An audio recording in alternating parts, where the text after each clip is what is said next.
I'm not going back to the university. So San José State University decided that they would basically try to get rid of me.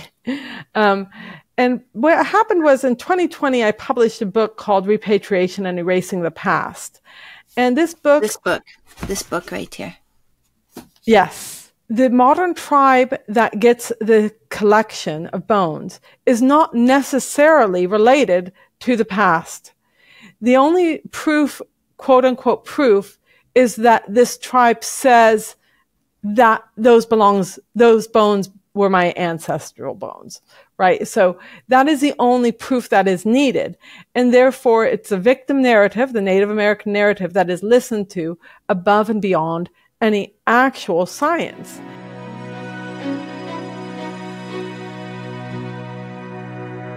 Hello, everyone. Welcome to my podcast.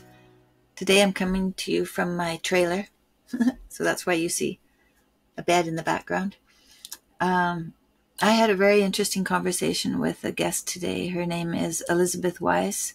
She's an anthropology professor, and she's been canceled. She was in charge of a large collection of bones at San José State University, and she's been there studying those bones for about 30 years.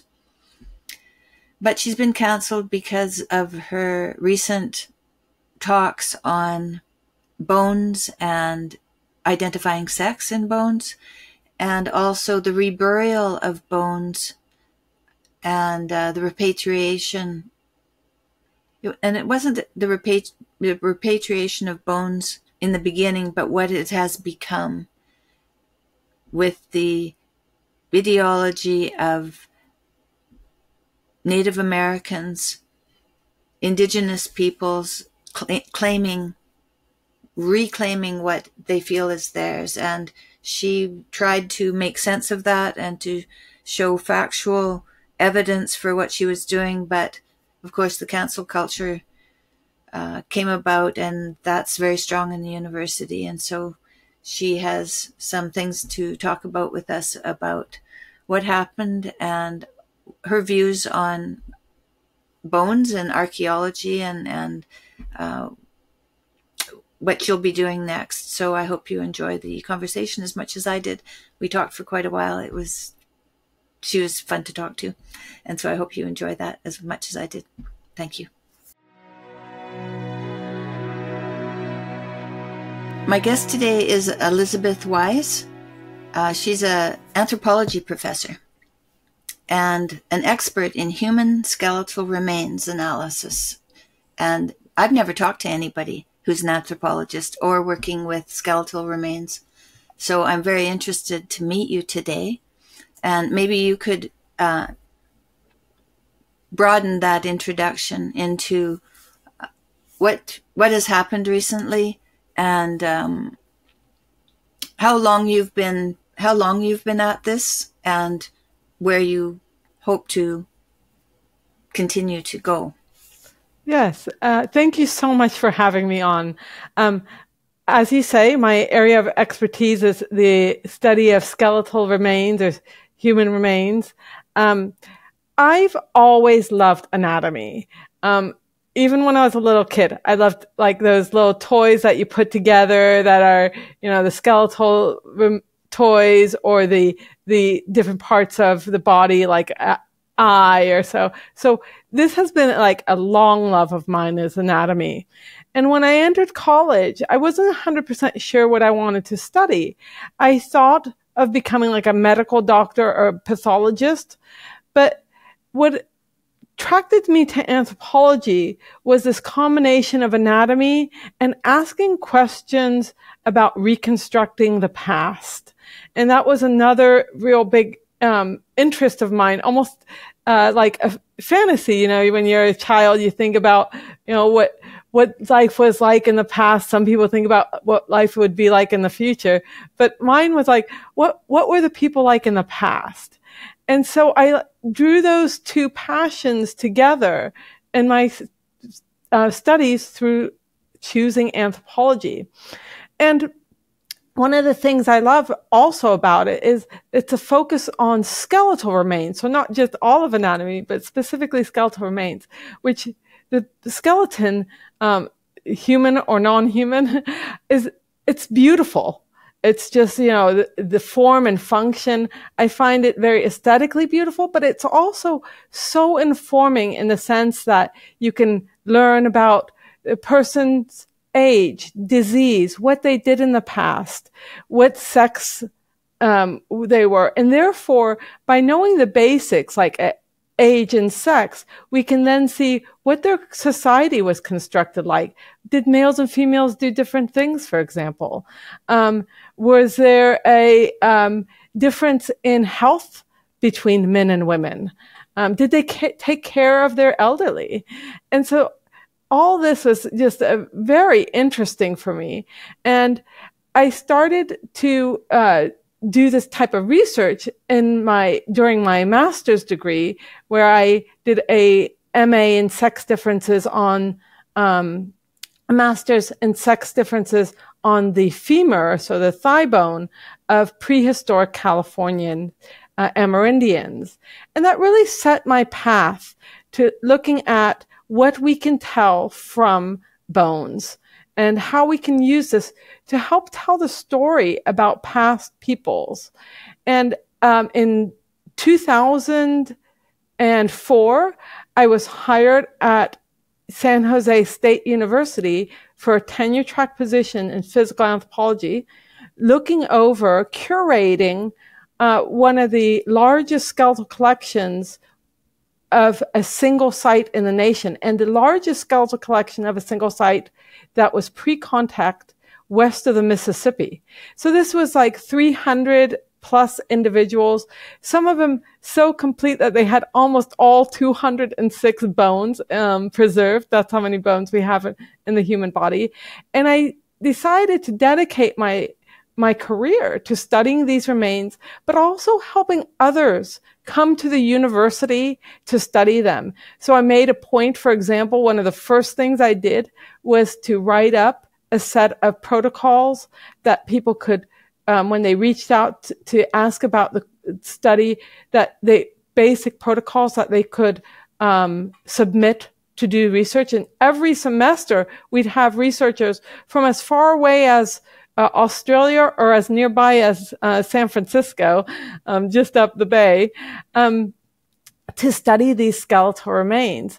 And not only, distance-wise, but young scholars starting off their career to people who have been tenured for many years. And this was one of the other big joys that I got to engage in throughout my career.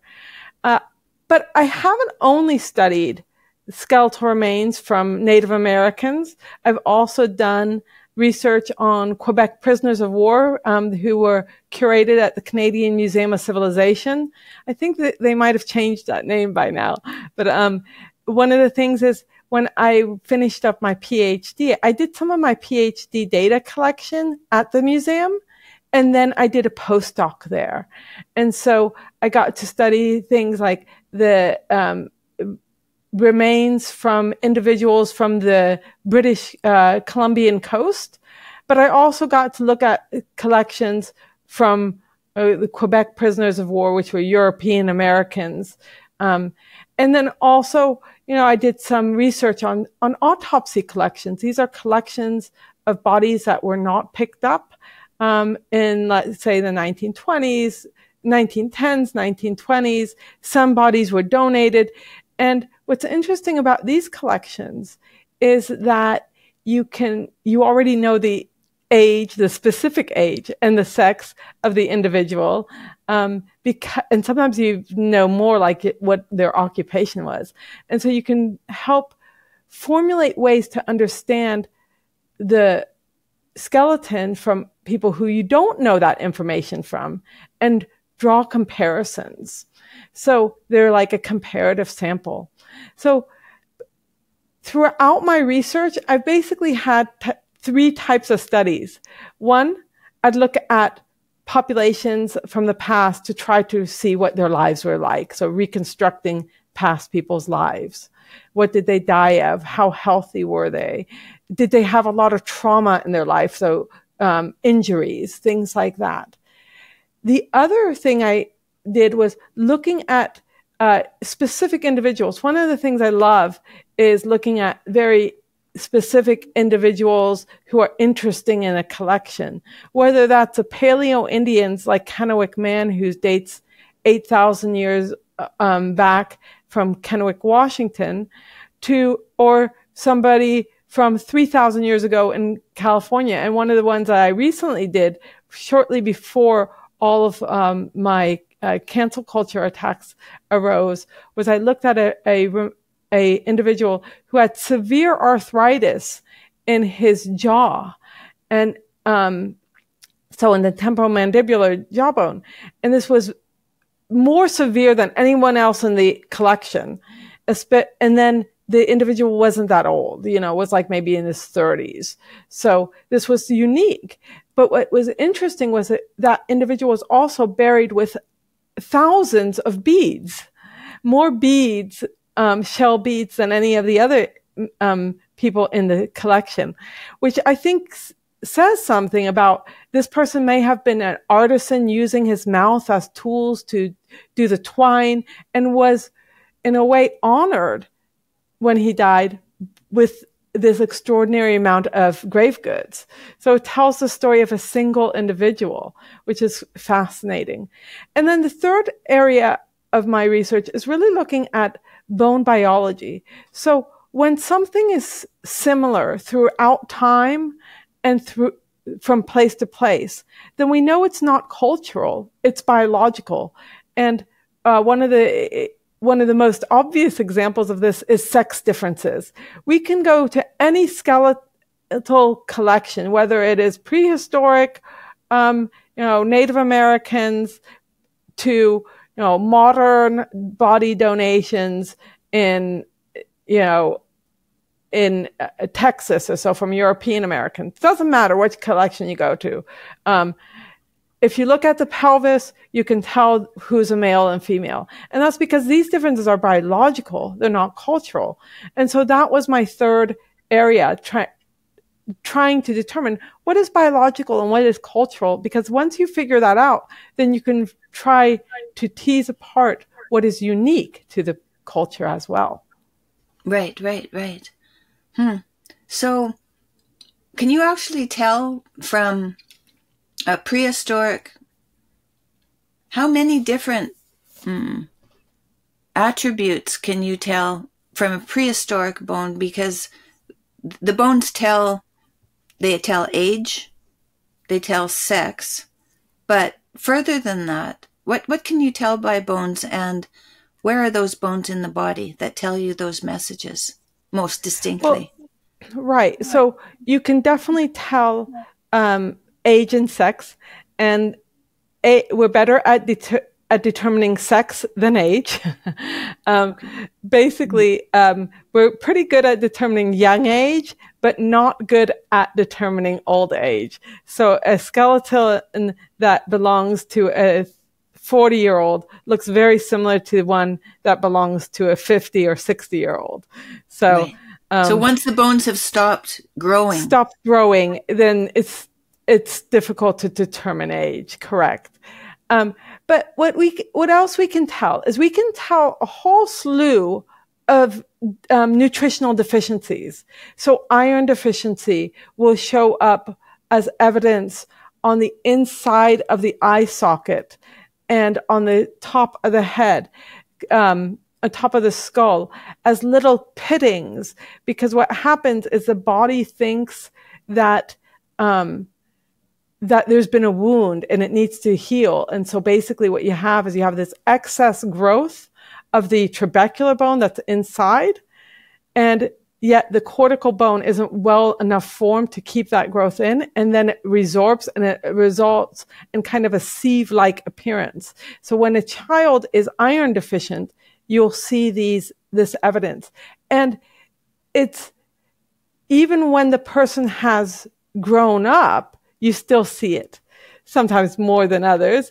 You also can tell when somebody stopped growing, like was under a lot of stress during childhood, by looking at the teeth. So if you have these horizontal lines, which we call enamel hypoplasia, this is where the individual was not healthy enough to continue normal growth, and so the enamel is not laid on correctly. You also, if you take x-rays, you can see where growth has stopped and started. And in some places, like in the Northwest, like Alaskan and Aleut populations, these lines, which we call Harris lines, are almost always seasonal. So you can tell what, that these populations had seasonal stress with the lack of food or lack of sun, or both. You can also tell sometimes what people did in their lives. We have evidence, for example, that when people rode horses, they get certain types of changes on their pelvis and on their thigh bones that shows evidence that they were riding horses. And certain arthritis patterns only come up with certain activities. So in modern populations, we get a lot of arthritis of the knee and the hip. In past populations, there's hardly any arthritis of the knee and hip, but there's lots of arthritis of the elbow and the shoulder, especially in populations such as ones where they engaged in a lot of rowing or a lot of hunting. And sometimes this is sex differences, where you have a lot of arthritis in males who engaged in, for example, hunting, but not in the females who are doing other activities. So we can look at patterns like that. We can also see, where injuries occurred. What's one of the interesting things about trauma is that we have global patterns that suggest that no matter what population there is, when there's warfare, women tend not to engage in face-to-face combat. If they are victims of warfare, they tend to be hit on the back more often than on the front. But with the men, it's face-to-face more often. And many populations protect their young from warfare. And so you'll see like populations where there's lots of evidence of warfare, from broken noses to bumps in the heads to obsidian or arrowheads embedded in bone, and nothing in children, which suggests that they were being protected. So it's really a fascinating field that you can look at from so many different perspectives and learn about these people who led incredible lives, but didn't yet have written language. And the only way to tell their story, therefore, is to look at the things they left behind, including their bones. Right. And how long have you been doing this for, did you say? I started my master's in 1996. So that is really when I first started to collect data on skeletal remains and look at this evidence. But beforehand, I did go to Kenya in 1996, right before I started my master's. I went to Kenya and I did field school through the Kubi-4 field school program, which was at that time, it was run by Harvard in combination with the Leakey Foundation.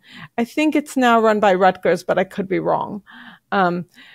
But one of the interesting things is, most of the time you're looking for human fossils, like Lucy, right? It was found in Africa, 3.2 million year old. But the other part of the field school was excavating a 5,000 year old site that had remains in there. And what was really interesting about doing that is you get a real sense of how similar certain things are compared to here. 5,000 years ago, or 3,000 years ago, I talked about the shell beads from the artisan. These are not very different from the ostrich eggshell beads that were made in Kenya 5,000 years ago. It tells us something about what what people think of as beautiful, of aesthetic, this kind of round bead, that very small, I'm sure there are other ways to make beads, but I think that the unity of the shape, of the size, tells us something, even though these were two cultures who never met.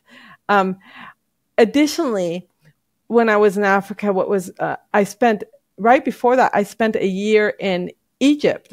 From 95 to 96, I lived in Cairo. And, you see so much art, artwork, artifacts from ancient Egypt. And of course, the wonderful mummies that tell tales about, very detailed knowledge you can gain from mummies, not only from the bodies themselves, but also from the coffins, where they explain, because they had written language, they explain, for example, this person was a tailor, or this person was, a nobility. And it's interesting that, looting of mummies goes back to the pharaonic times, and the clerics of ancient Egypt, the clergymen of the ancient Egypt, they were some of the ones who actually took noble mummies, royal mummies, away from the caskets to hide them from looters. And this was, just figured out, 50 years ago or so, that's one of the reasons why we have sometimes royal mummies in quite common settings, and starting to match them up. Well, they were worried about somebody interfering with the site. And it was in pharaonic times that looting had already occurred. And what's pharaonic times? Pharaonic times are the ancient Egyptian times that date from basically about 4,000, 3,000, 4,000 years ago to the time of the Greco-Roman period, where they come in and about 1,000 years ago, and kind of change ancient Egypt to the beginning of the modern Egypt. And of course, then you have later on, of course, the Islamic conversion as well. But so the pharaonic times ends with the Greco-Romans entering Egypt. So you have a very extensive knowledge then of the past. And of course, now we're in a time of change in our society now. Can you see any time in history where there was change like there is now, where I guess, it's not violent here. It's not violent here. It's not overly violent here at the moment. It could get more violent, or we could find our way through this. But with all of the division that's happening with people, I think that it will, it will percolate. It'll percolate and cause people to put up more and more barriers between themselves. Rather, negotiation is the way to understand each other and get along, but negotiation seems to be lacking in our society. I mean, do you have any insight about what's going on today, at least within your own specialty? Yeah, I think it's quite interesting that some things that were almost universal and universally bad have gone away. Have not completely gone away, but have gone away to a great extent. Slavery is one of those things. I mean, the world was filled with slavery in historic and prehistoric times. Native American tribes engaged in slavery. A lot of it was about, us versus them. And whether it was about skin color or about culture, but a lot of it was perceived as a us versus them. And, it was Western civilization in a way that ended this for almost everybody. I'm not saying that there aren't slaves still. There are definitely still pockets that are concerning.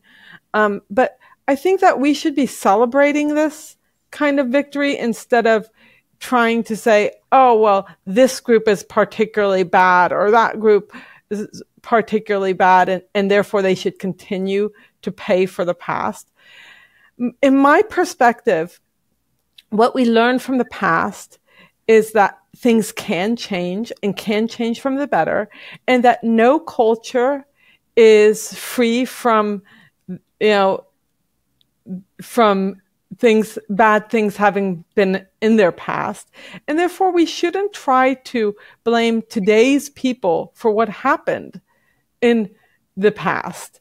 I think we need to understand it and move on. So learn from it, understand it, but not put so much blame. And I fear that today what we've really done is we've separated people into us versus them, and basically then said, well, one group is to blame and the other group is not to blame. And there are multiple examples of this throughout history that, if we talk about like Civil War, but also one of the last sites that I looked at was a Carthage collection, so Carthage, Tunisia, and it's from the 6th to 7th century AD. And Carthage is interesting because it was really an international hub and a very cosmopolitan city in a sense. And they had times of turmoil. So, Carthage goes back way longer than the 6th and 7th century AD. It goes back a couple thousand years, longer than that. And then they'd have an invasion. And then the city was burned and it was rebuilt and it was burned again. And so in the period that I looked at, it was right after the age of the Vandals. So the Vandals are the Germanic tribes who've traveled throughout and destroyed things. I mean, the Vandals, right? The vandalism, and had a huge amount of trauma, warfare, so forth. Then Carthage re-rose. The local population grew again, fought back, and then they basically had a period of peace, which is a time period that I'm looking at.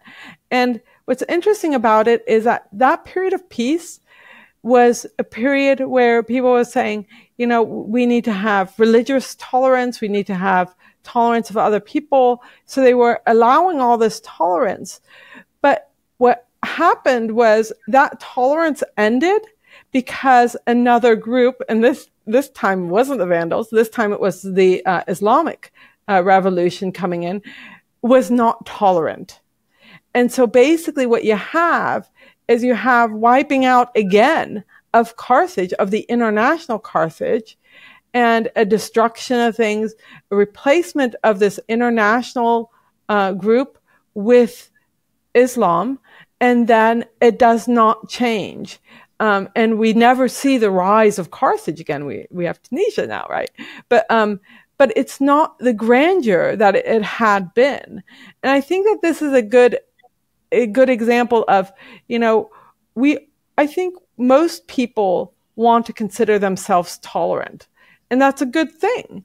But you cannot be tolerant of people who are not tolerant.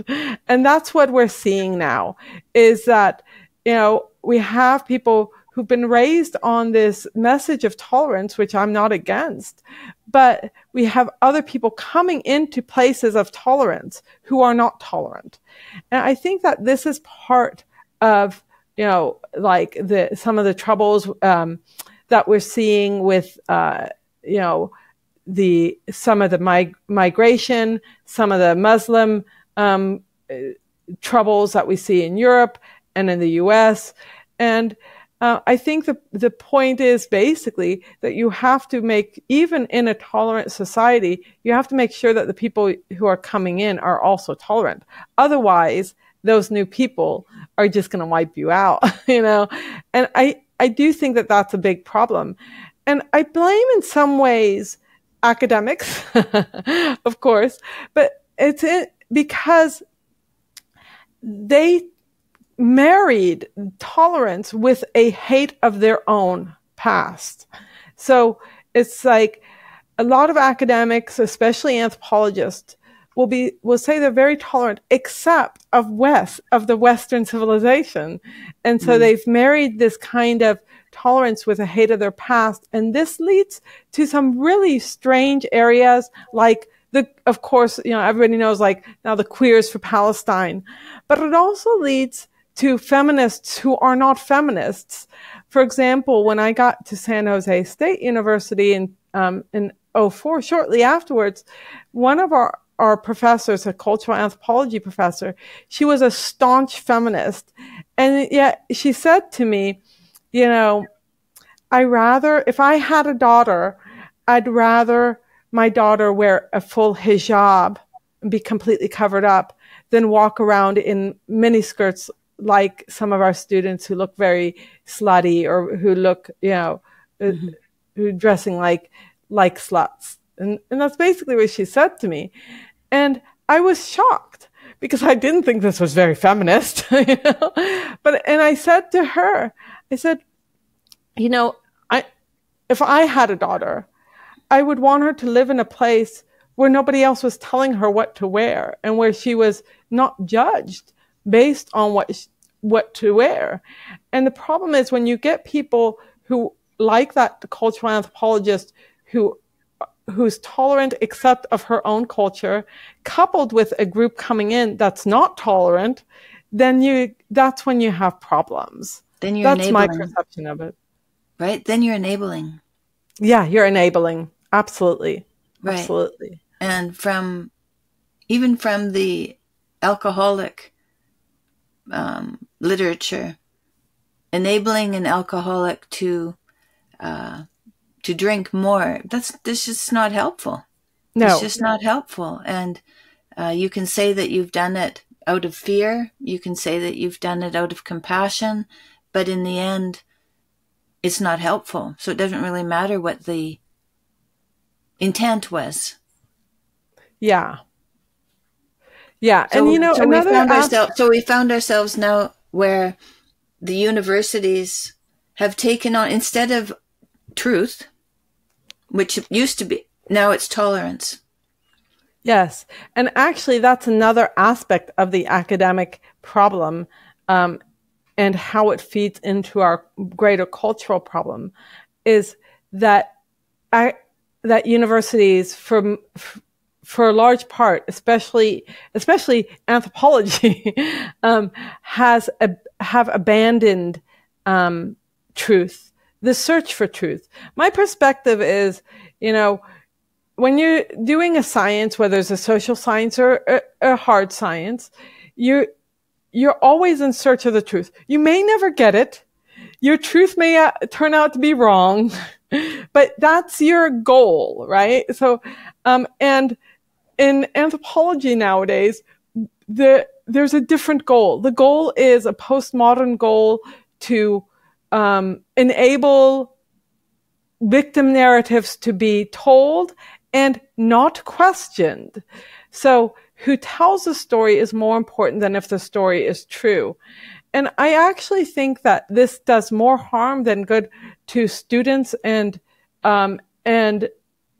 researchers than people realize. Because what you get, I think, is people who then take classes where, you actually have to learn something.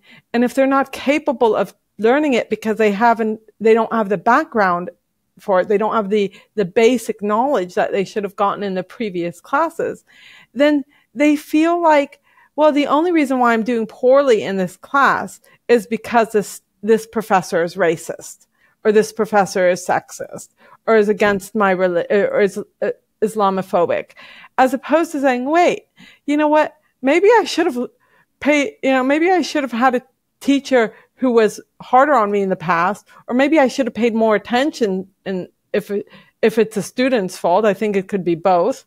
But I do know professors who almost everybody gets an A. And I don't believe that that's really possible. There's always going to be some people who are slacking off or just don't grasp the concept, or who it's not right for. There's always some things like that. But they're not doing the students any favors, and they're not doing society any favor. Because what you're going to get is when those students leave the university and they've been told that the only reason why haven't done well is because they're a victim, then what they're going to do is when they don't do well at work, they're going to take that same attitude with them. Say, the reason why I'm not doing well in this accounting firm is because I'm a victim, not because I can't add, and that's very problematic, I think. Oh, yeah, that's for sure. Well, I feel older all the time. I feel more and more separate from what's going on in society. I think that's just a sign of age in part, but also there's something going on now that's making that division between how we were taught and how people are taught now divide us even further. And then we can't understand one another. And then we can't talk to one another. Right. And come to agreement. Right. And I think that's, one of the interesting things is in my life, I've always been attracted to an older crowd. Many of my interests are older interests, like older music, older movies, and I always felt comfortable with the older crowd. And I thought, oh, well, eventually I'll meet up with, my own age group. But it hasn't happened. And I do feel like, I feel very, very distinctly different from a lot of people who are in my age group now, even more so than in the past, in part because a lot of those academics who perhaps would have been more favorable to me in the past, who are my age, who are entering into the universities at the same time I was, have now tried to embrace the next generation. And so they've moved to a less truth-seeking place. And I think that that's another issue of this kind of, not only are we getting older, but the thing is that the youth has many very different perspective on science and on education than we do. And some academics who want to be perceived as young are imitating the youth as opposed to the youth imitating the older, which is usually the norm.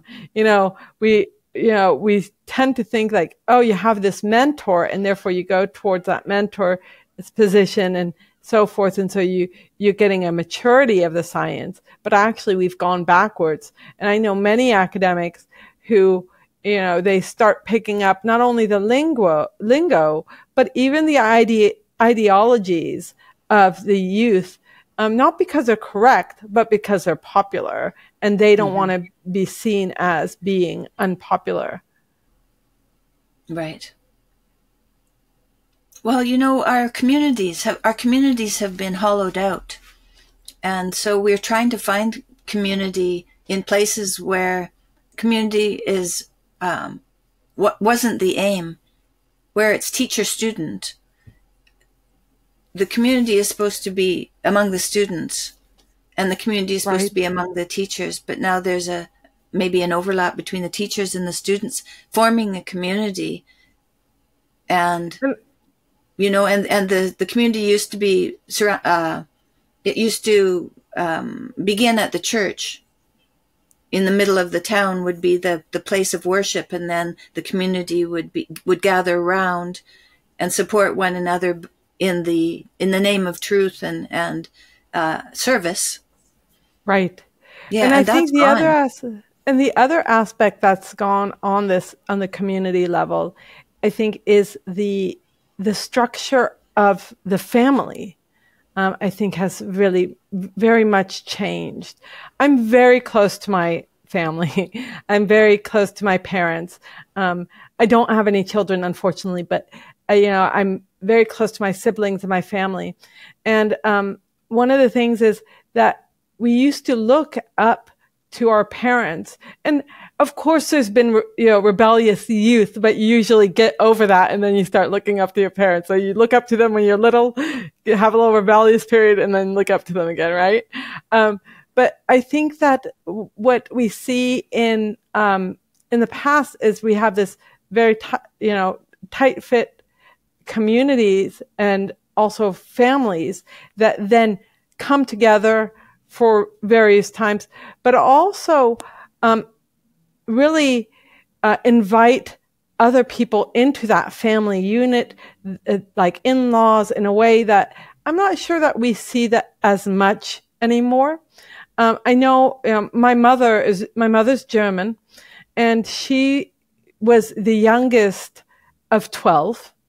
And so basically, there, in these large families, oftentimes you have two cohorts, right?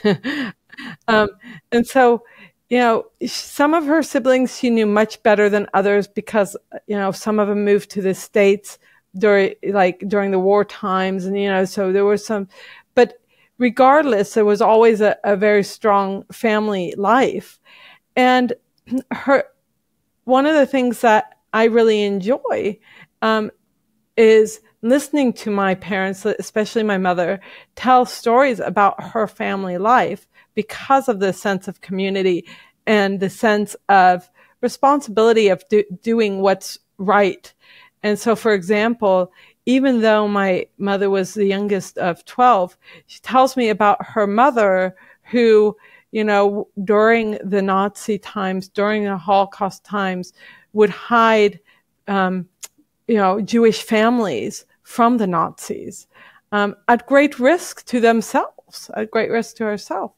But also, she told me about, a young woman, a teenager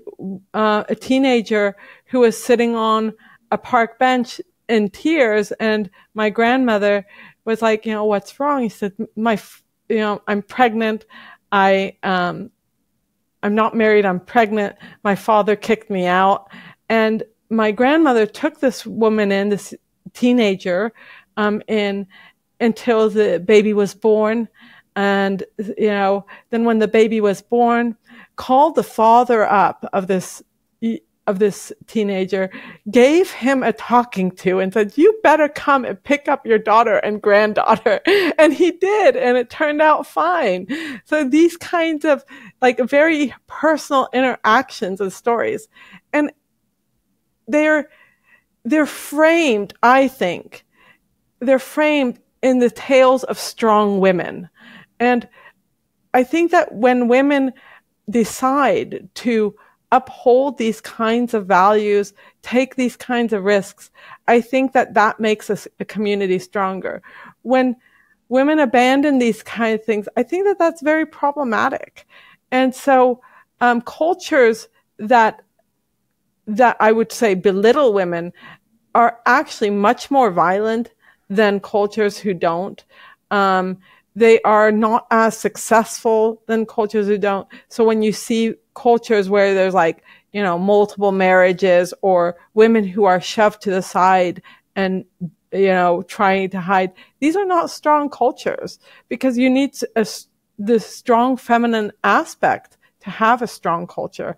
And we see this, in historic times, in our personal lives, but even in prehistoric times, when you look at cemeteries or cultures, and you see, okay, well, here the ratio of men to women is about the same, so they probably had, they didn't have polygamy, and you'll see that, okay, the children were better taken care of, or there were less children deaths, or no signs of infanticide. And when you have this imbalance, that's when you get kind of almost like the pathological aspects of in cultures like children sacrifices, infanticides, and so forth. Mm-hmm. And war, mm-hmm. of course. Right. Child trafficking, these kinds of things.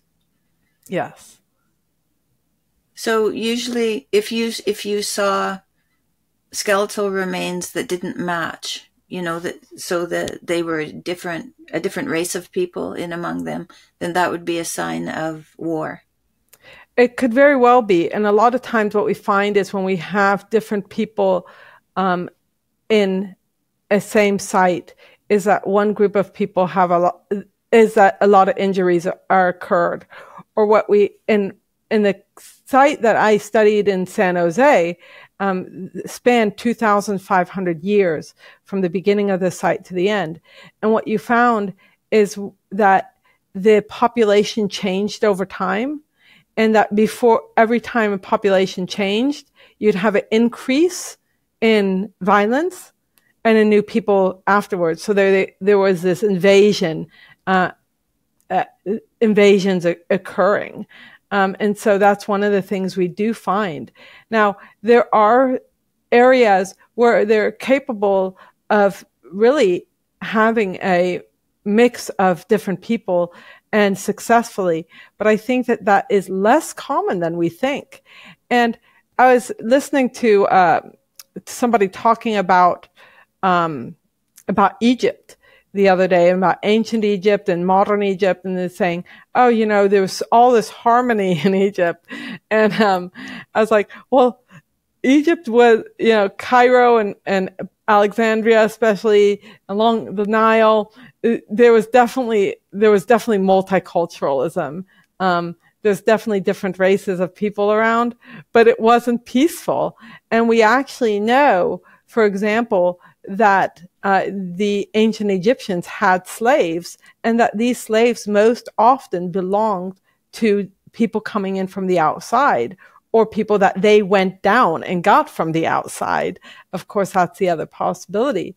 And so, you know, the narrative of multiculturalism having been peaceful in the past is not a narrative that is true. That doesn't mean that people who are different can't live with each other peacefully. But I think, again, it comes down to you need everybody to have a level of tolerance, and everybody to have some things that they are that they share in common.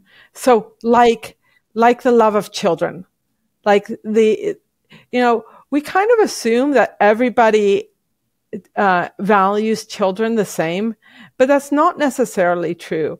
Certain cultures value children much more than other cultures. Some you may say even go overboard, right? But there are cultures where children are not valued, and that this can be very disruptive. We see this sometimes with people coming from certain cultures where children are not valued, and horrendous abuse cases. And then, this then sometimes turns into accusations of xenophobia or racism, but it's really because the West, for the most part, really values children. And I think this is another example of where we have had real progress that we don't celebrate enough. I remember when I was a child, I did science fairs and social history fairs, right? And one of my first projects, I don't know, I was maybe 9 or 10. One of my first projects was looking at the Humane Society and animal abuse laws. And so, and I'm an animal lover, so, and always have been. And so this was like, something I was really interested in as a child, to look at this. And what I thought was extremely interesting is in the US, what happened was they introduced anti-animal cruelty laws that made it a crime to abuse animals, all sorts of animals. And so they have this, anti-animal cruelty laws. And then the anti-child abuse laws came afterwards. And so it was like there was a switch that said, you know what? We have to protect our children in the same way. And so you have this, you would think that child abuse laws would come before animal abuse laws, but it was the other way around. And a realization of, the quality and the importance of a good childhood. And so we've moved from a time where child abuse was really rampant and normal, and wouldn't have been defined as abuse. So I wouldn't say, oh, so-and-so from the past was a child abuser, because it was just a different time.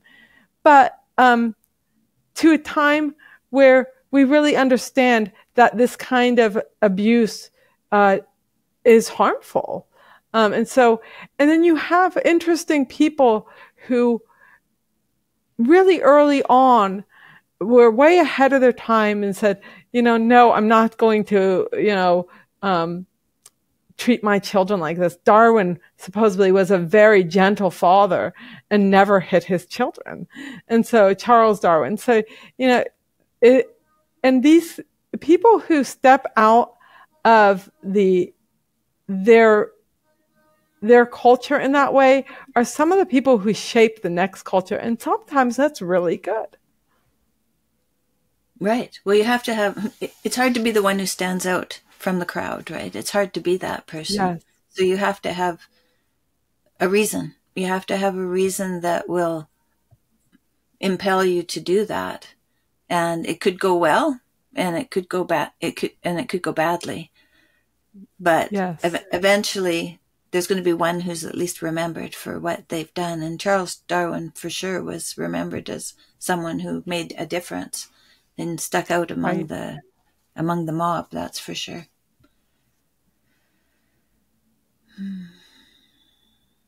So you have, in your university, identity politics has been the needle in the haystack that has disrupted all of your work and stopped you from doing some of the research that you're doing.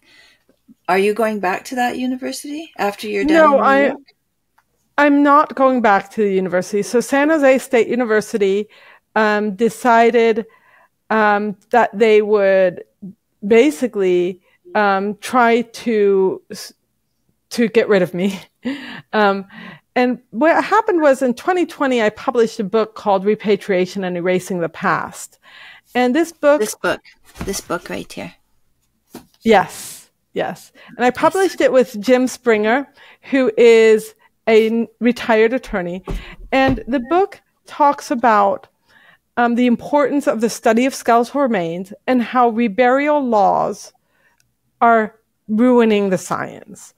And that the reburial laws are really laws based on postmodernism, because they're based on this aspect of not the modern tribe that gets the collection of bones is not necessarily related to the past. The only proof, quote unquote proof, is that this tribe says that those bones were my ancestral bones, right? So that is the only proof that is needed. And therefore it's a victim narrative, the Native American narrative, that is listened to above and beyond any actual science. And so we wrote a book about this, and we tied that repatriation laws are basically a postmodern identity politics laws. And that they also violate the separation of church and state, because the committee that makes this decision must have two traditional Native American religious leaders in it. And so one of the things that people sometimes don't understand is, like, with the separation of church and state, it's not saying you can't have a religious person in the committee, but you're not supposed to say what religion. Right? So, if it's a Native American, if you say, okay, we want to balance this out with Native Americans, with religious people, with scientists, then you're not supposed to say this religion or that religion, because that's basically preferring one religion over another. So we wrote this book, and upon the publication of it, a cancel culture attack arose. And what happened was about 1,000 people started to put together an open letter complaining that the book should be pulled because it was racist. And we didn't, I mean, in a way, we thought we're the opposite of racists because we say it doesn't matter what race you are, as long as the facts are right, that's what should be followed, not that this is, you know, this one race should have say so over everything else. And so that was like the beginning of the cancel culture attack on me. Then I was deplatformed from a Society for American Archaeology talk. I was called a racist by my chair of the department for saying that, for arguing that when you cite somebody, you shouldn't cite them because of their skin color. Basically, one of my colleagues wrote on the departmental listserv that you should cite, you should use the database Cite Black Authors to ensure that you're citing Black authors. And this went out to not only all the professors, but all the graduate students.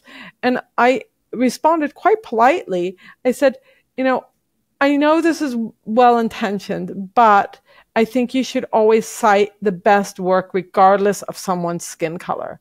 And this was called out as racist. There were other incidences until my university decided to retaliate against me. First thing they did was they changed the locks to the curation facility, which held the collection that I was studying. And how long had you been studying that for? Since 2004. Right. So a very long time. Yeah. And that I was curating. I was a curator of that collection, so also enabling other people to study it. There was the other collection in there, the Carthage collection, which has nothing to do with Native Americans. And so regardless of the laws, I should not have been kept away from that collection. And they basically, it took me 10 months to fight to get that collection. But they also put in a whole bunch of ridiculous stipulations into how to, if you're going to get access to bones.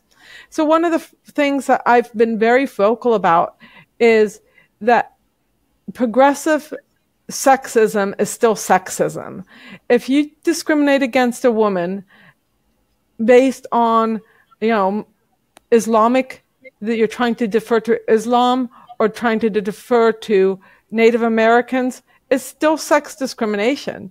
And so one of the things, the first thing they changed with the protocol was they said that and they couldn't even bring themselves to say women, they said if menstruating personnel are not allowed in the facility and cannot handle bones. Now, we all know that they meant women, but they weren't going to say it because, of course, men can menstruate too now. You know, right, if there's one thing that you wouldn't want to have, is that, right? But the thing is, like, you know, it dilutes what it means to be a woman. But it's also sexist because it's basically saying that when a woman is in certain condition, she is somehow lower than the others or filthy.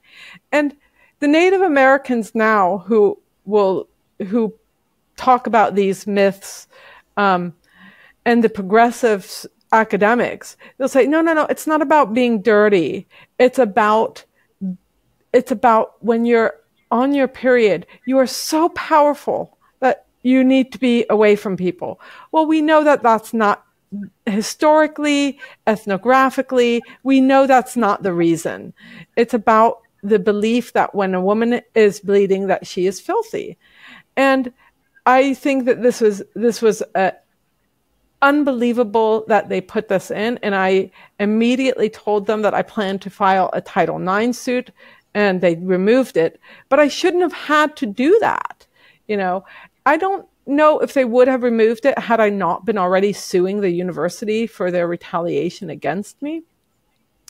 And there were other ridiculous things like, you know, in order to to go into the curation facility, you must dress appropriately.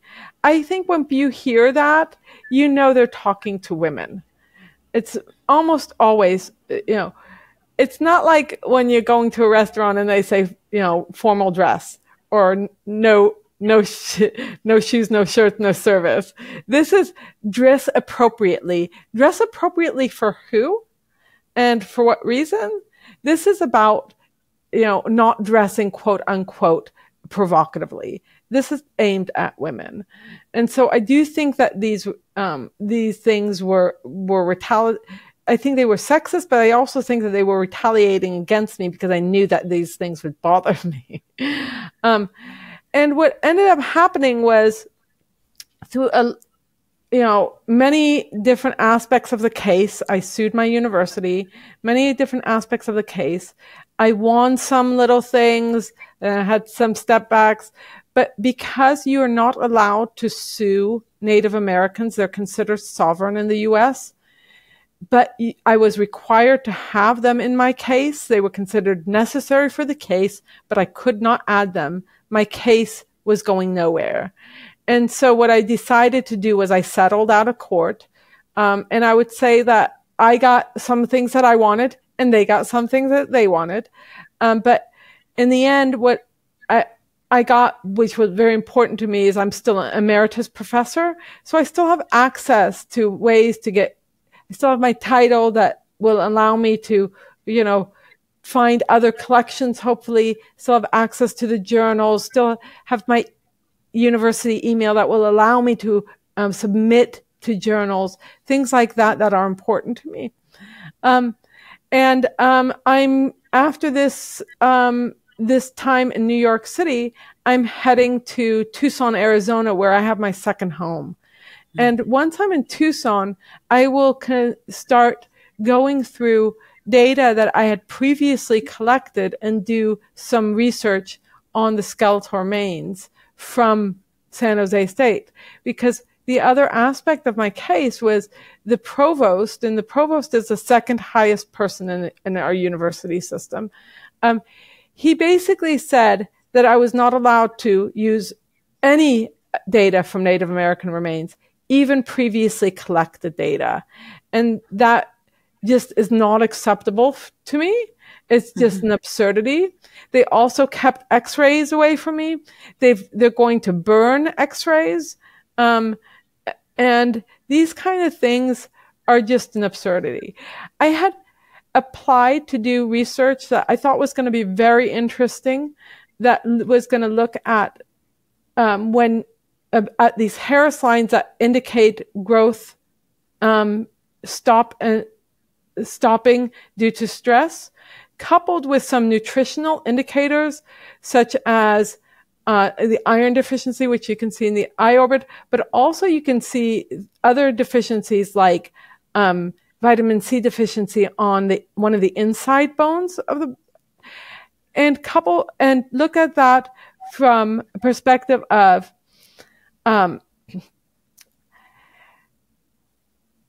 males and females and age, looking at it to see whether these children were healthy, were not healthy, who was healthy and not, and then using that information to draw a picture of the children of this collection from prehistoric California in a way that has never been done before.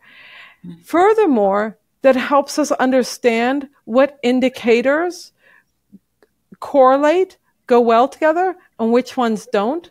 And this may help forensic anthropologists understand when they find a child's skeleton, whether this child has been abused or neglected. So it had a forensic arm to it that I was really excited about this project, and I thought it was really, in a sense, something that could not only help us understand the past, but help children in a way who had been neglected and abused in the present, or who even died from this abuse.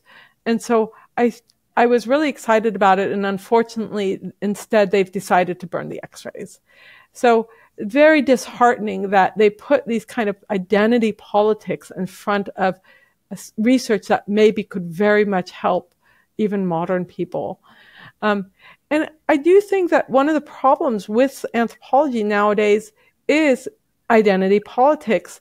People go into anthropology not because they want to understand the past or help people, but rather they want to confirm that people who had their identity were in the past. And we see this very much so with the trans movement into anthropology. So you have the queer anthropology lens and the trans anthropology lens, where they're looking at, were there trans individuals in prehistoric populations? Because if there were, that means, that the evil colonialists from the West erased this, and it's perfectly normal. And I have a huge amount of sympathy for people who are undergoing identity crises, sadness, depression. Growing up is hard, but I don't think that the way to solve this problem is to enable these beliefs. I think it is to try to make people, especially women, young women, feel comfortable in their bodies, and learn about other strong women, and not just say, well, you don't like being a woman, or you're not comfortable with your body, well, then you can be a man, or vice versa. I don't think that that's helpful to anybody, quite honestly. No, that's right. Well, all young women, I can remember going, when I became a woman, it was disconcerting at the least to see the changes that were going on in my body. I'd been a little kid for 13, 14 years with no changes, and then all of a sudden there's all these changes happening, these morphological changes. It's like, what is going on? Yeah. And how do I deal with this, right? How do I deal with this? Right. And now we're taught, how do you deal with this? You change your sex. Well, no, you buy a brassiere is what you do. Yeah. Right. Yeah. And that was, I can remember that. And it was somewhat disturbing. And for some people, it's more disturbing than it is for others. But still, if you can come to terms with your feelings of discontent and ride it through, then you become a woman later and everything makes sense. Yes. And I think that's true. And, I do think that, becoming a woman is for many females disconcerting. Also the pain of their first menstruation and not knowing what to do, and the embarrassment, and all these things are perfectly normal. And so I do think that that's one of the things that we need to get across, because in the past, I think there's a longer history of homosexuality and trans in males. I think that is actually has a longer history. But this new thing of women wanting to be men, I think, is quite recent. I do think that there are some aspects of the male to female that are very troubling. We see it in the Olympics, right? With the male boxers basically winning medals from the females. And there's kind of, I think there are people, and maybe I'm wrong, but I do think that there are people who are basically gaming the system. They maybe weren't as good athletes as males, and they're gaming the system. And so I do think that is an aspect. I mean, the two boxers, they're not trans. They may have a disorder of sexual development, but they know that they're male, and they're gaming the system. Regardless of what they thought, when they were 5, right? They've known they're males now for a while. And so that's one of the issues.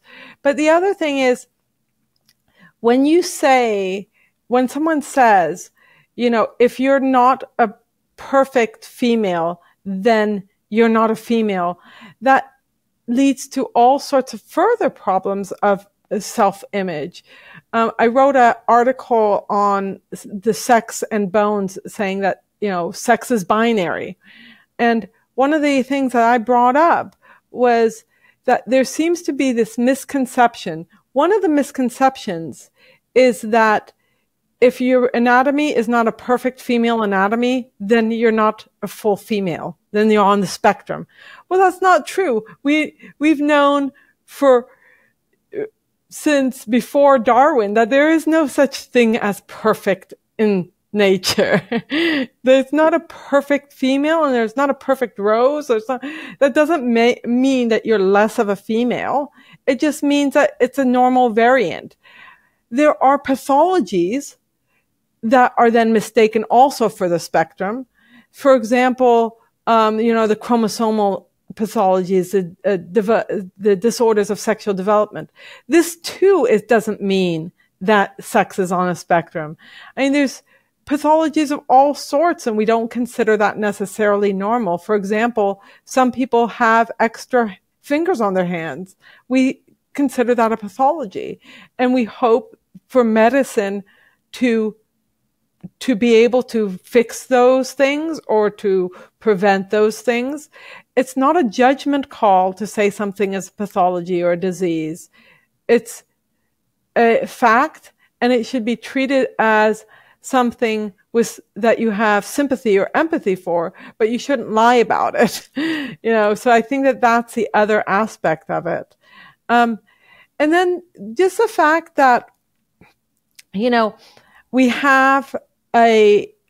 we're not perfect at identifying who's male or female using just bones. Doesn't mean that that sex is on a spectrum. It just means that we're not perfect at doing that. We don't have the perfect methods, and we're not just bones, right? I mean, we're a whole body.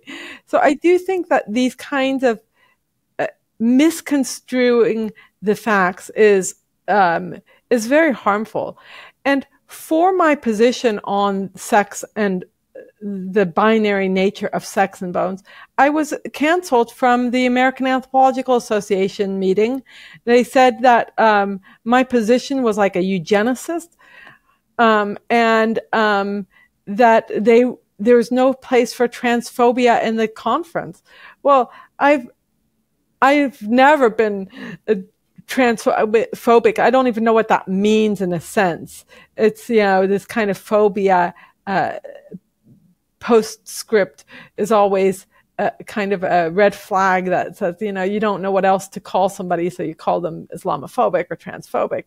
But the other thing is that not only the last part of my talk was actually aimed at forensic anthropologists.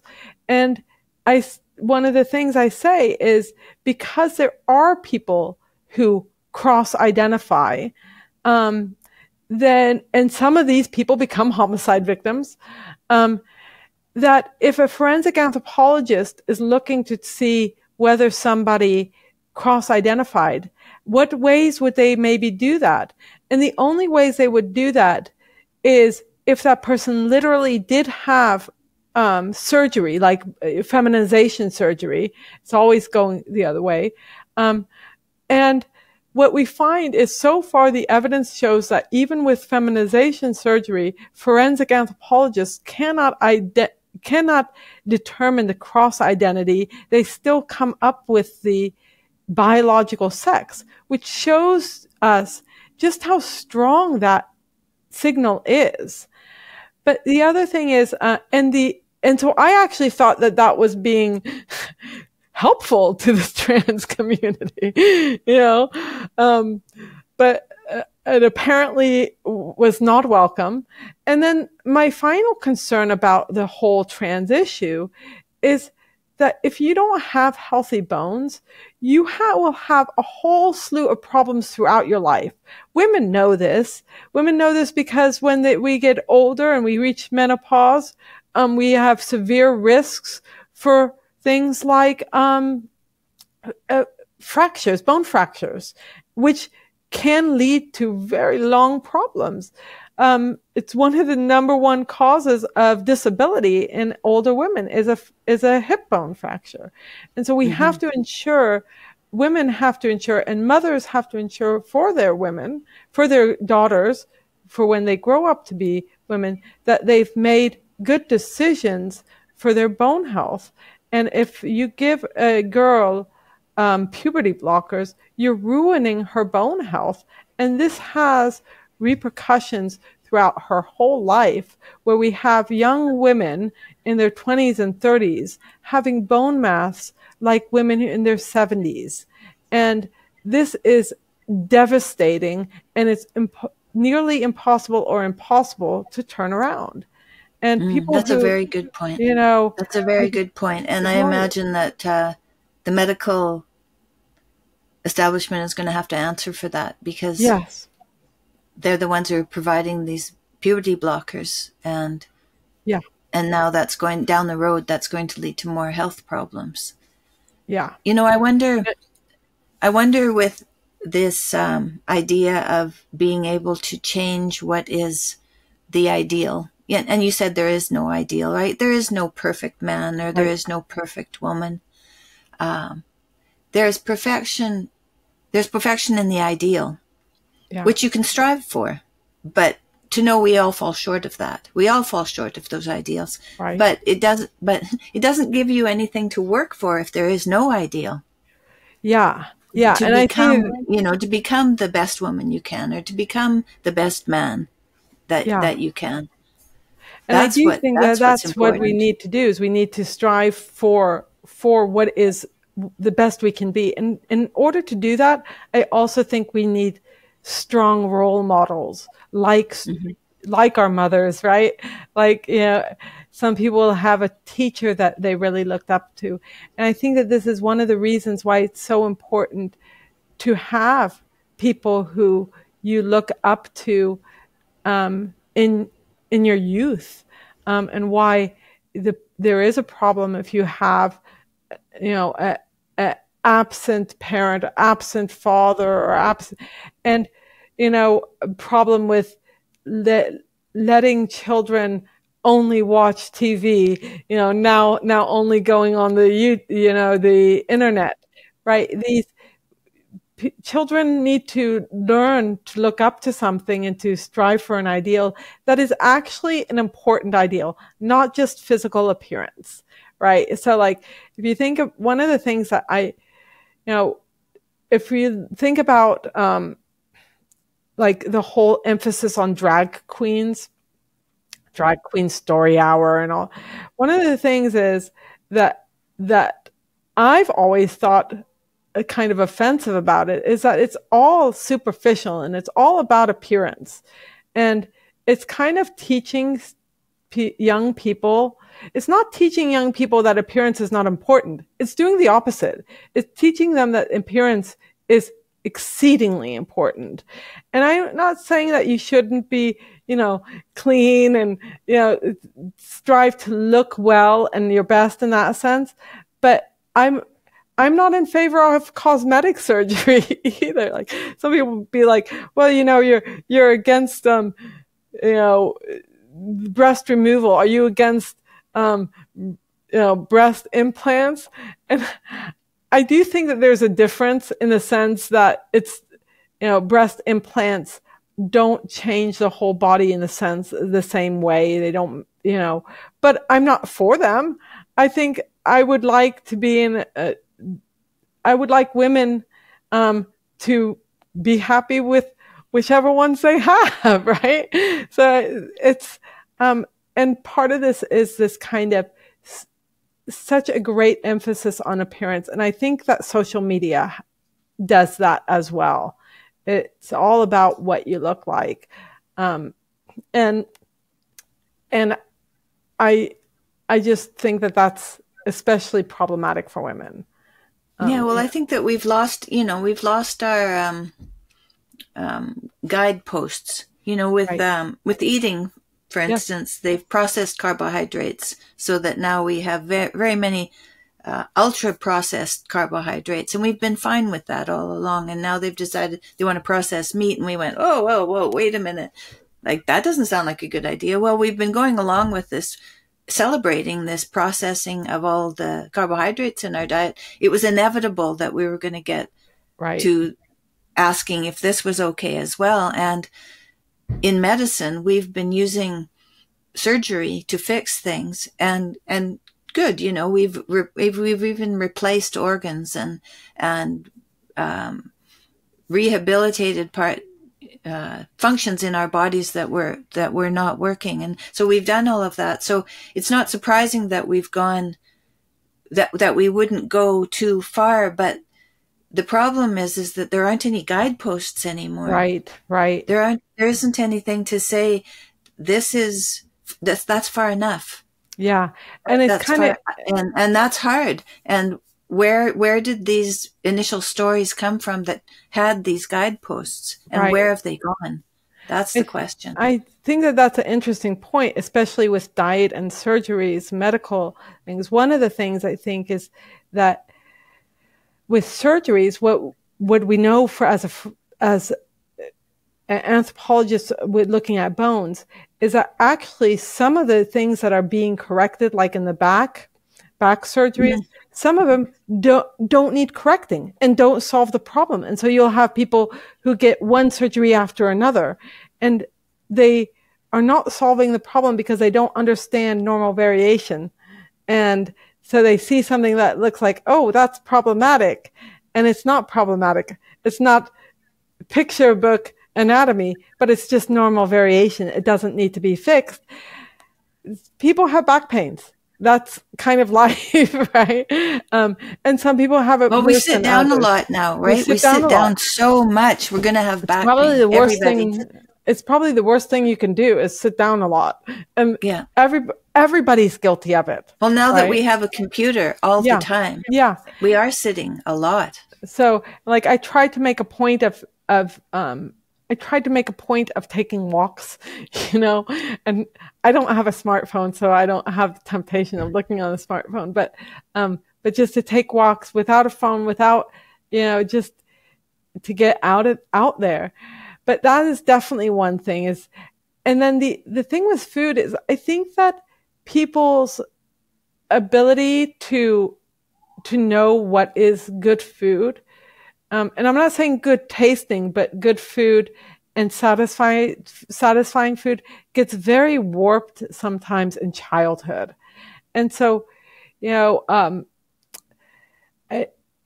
for a couple reasons. One thing is, I think that parents sometimes are not good role models, right? So they overeat, they overdrink, things like that, or eat poorly. But then the other thing is that sometimes they don't realize that the child should not eat as much as them. You know, they don't have normal considerations for their children. And so one of the things when I was growing up, and I'm the youngest of four, my mother would always say, if you don't want to eat anymore and you're full, then leave it on the plate. You know, so this kind of, you know, you must clean your plate. And the worst thing is, you must clean your plate or you won't get dessert. So you fill the child up and then you give them dessert, you know.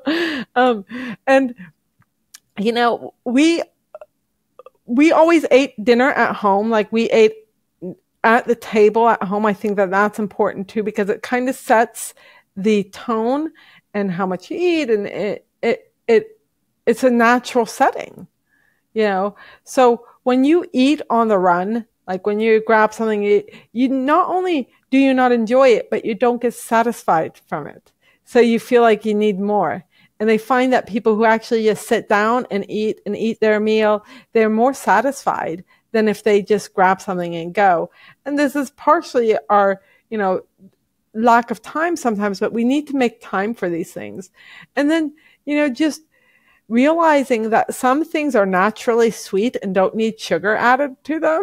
You know, like, I know people who they put sugar on strawberries. Well, strawberries are sweet. You don't need to put sugar on them. Right? Things like that. You know, some of our We used to put sugar on our grapefruits when we ate them in the morning. Yes, but sugar on grapefruits makes sense because they're so sour, right? I did that too sometimes when I was growing up. But yeah, it's just, I think we've lost these kind of balances, and we've lost that we should sit down as a family and eat and enjoy the food. And we joke at my house that that my mother's not a good cook, but we enjoyed every dinner, because it was a enjoy. And of course, well, it was community. It was part of this community idea, right? Right. Sharing community, sharing among one another. Yeah. And so like we always, when we were kids, when it was coming to dinner time, we'd set the table without my mother having to say it, because we were looking forward to it. We just, I think that kind of in some ways has nothing to do with food, but in other ways it has everything to do with learning how to eat right. Right. It's to be grateful for, it's an exercise in gratitude as well, to set the table and to be appreciative of the opportunity to sit together. Yeah. And we still do that. When I live in Tucson, my parents also live in Tucson. And every Sunday we go and we have a Sunday meal together. We go to my parents' place, and she makes either salmon or lasagna, and we have our meal together. And after our meal together, we play a board game. And, so this is important to have that family community and set the tone. And it's what we were made for. Humans are social. They are family oriented. And when we lose this, we kind of lose our way, and we substitute with unhealthy foods, unhealthy activities, and really, and changing ourselves to make us more desirable. Yeah. Right? If we're changing ourselves to try to make ourselves more desirable, why is that? Right. Why is that necessary? Yeah. And I think this is also, again, because we don't have this kind of normal setting anymore. We're looking at unrealistic images to try to change ourselves. But the thing is, once you lose those goalposts, and I would say that the strict ethical upbringing that we used to have gave us guideposts. And when you get rid of those guideposts, then all kinds of things seem possible. Yeah. And it's funny, when I was growing up, I would never have defined my parents as strict. But I knew what disappointed them, and I didn't want to disappoint them. And sometimes when I tell certain stories, or would tell certain stories to my students, I taught a class called Modernity and Disease. And I wrote a book about this, about disease through time, and how, many of our problems are linked to modernity, and our health problems. And sometimes I would tell my students certain stories about my mother, and they were like, "Oh my goodness, she sounds strict." And I was like, "No, it wasn't about strictness. It was that, their own parents may be in some ways more strict, but my parents had certain expectations, I think, that I think we strive to reach in a good way, And so, well, I think if you know what the expectations are, then maybe you can strive to meet them. But if you don't know what the expectations are, because nobody has said what they are, then you don't even know what to strive for anymore. And I feel like the next generation, I've really, in some ways, I quite feel sorry for them, because I see we've even moved further away from community and family, in the sense that you'll see children with their parents, I assume parents, who are like 6 years old in a buggy with their machine on. The parents are just pushing the buggy with the machine. That child should be walking. These, 5, 6 year olds should not be in a buggy anywhere. They should be walking. But also, you shouldn't be watching your machine. You should be watching and interacting with your child to set their expectations, let them know what you're thinking, get them to communicate. And they're not getting that. And I do worry that this next generation will have even more problems because of that. And well, the whole idea of attachment in the beginning, when the kids are very small, between 0 and 3, they have to be in communication with their caregiver to understand their emotions and to understand all their reactions and what they mean, so they get feedback from their mothers. But if their mothers are on the phone and they have no emotion on their faces, then it confuses the babies. It confuses them because they're not getting the feedback from their moms that they need.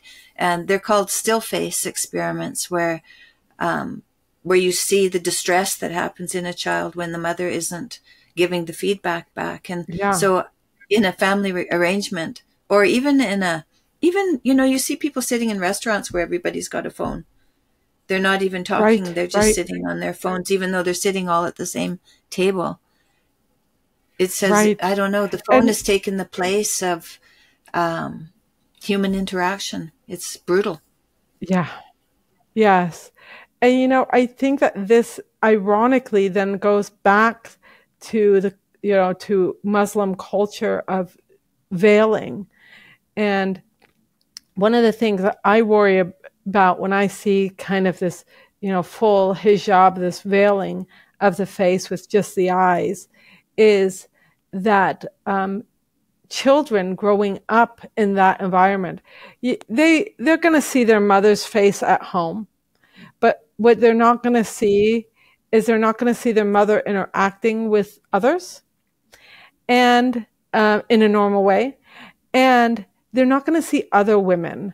And so becomes a kind of a degrading of what a woman is worth by just having this really just no interaction with women in a sense where they see a face and a smile and this in a way that in other cultures you would have.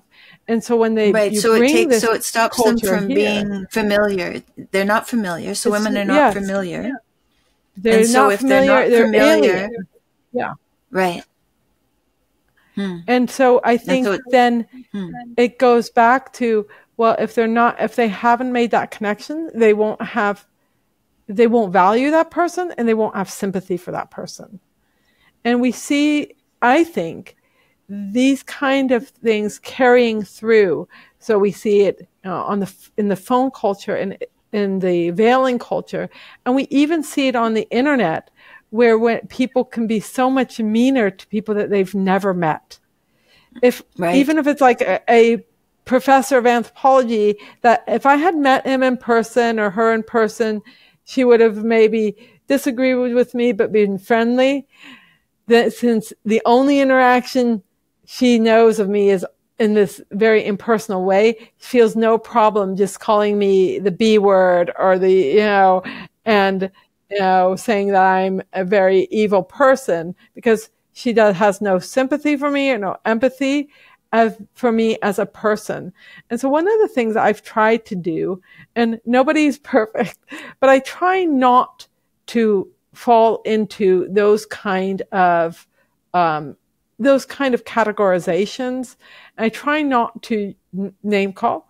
It's one thing, you're at home, you're making a joke with your husband, that's in one way you need private relationships to be able to blow off steam sometime, but to also remember to not do it, to try to keep a professional relationship, even when you've never met that person, but online. So that's one of the things I try to do. Yeah, well, you know, when you're an anonymous person online, then you have even more chance to say whatever it is you want to say without any repercussions. Yeah. And that's part of how social media is And I think that that's, sometimes presented. it's good. You know, Yeah. sometimes it's good, but sometimes it's not. In the cancel culture environment, I think the problem becomes that instead of arguing about the issues, you know, for example, the sex issue of male and female, instead of trying to argue about those or trying to debate the issue, they just say, well, they just start name calling, and they're not attacking the problems, the issues. And I think that that's where it goes wrong, when they're starting to do that kind of action, as opposed to doing the science, doing the issue, debating the issues, seeing, you know, which side has more valid arguments. I think that some of this is because the cancel culture activists know they have no scientific arguments, and therefore the only way they can gain ground is through this name calling. Yeah, right. And it's a manipulation in a way. It's a manipulation of the situation where there's no straight talk. Yeah. Yeah, well, that's immature. It's an immature way of communicating. Yeah. And that's that's very common now, which is very interesting, that so much immaturity is common now. I oftentimes think that many people are acting like junior high students as opposed to adults. And this doesn't only include like graduate students. One of the things that surprised me in the cancel culture attacks that I experienced was how many of the people who were just name calling actually were tenure track or tenured professors. They weren't just graduate students. You know, they were already established in the field. And I thought, you know, if this is, you know, many of them were younger than me, you know, they were like, but they were already professors. And I thought, if this is this generation, I can't even imagine the next one in that sense, because I think it will get worse because they don't have the strong role models in the university that someone like I did, or, you know, other people my age and older who really learned how to debate the issues as opposed to just name calling. And certain names that you call, they end the argument, you know, in a sense.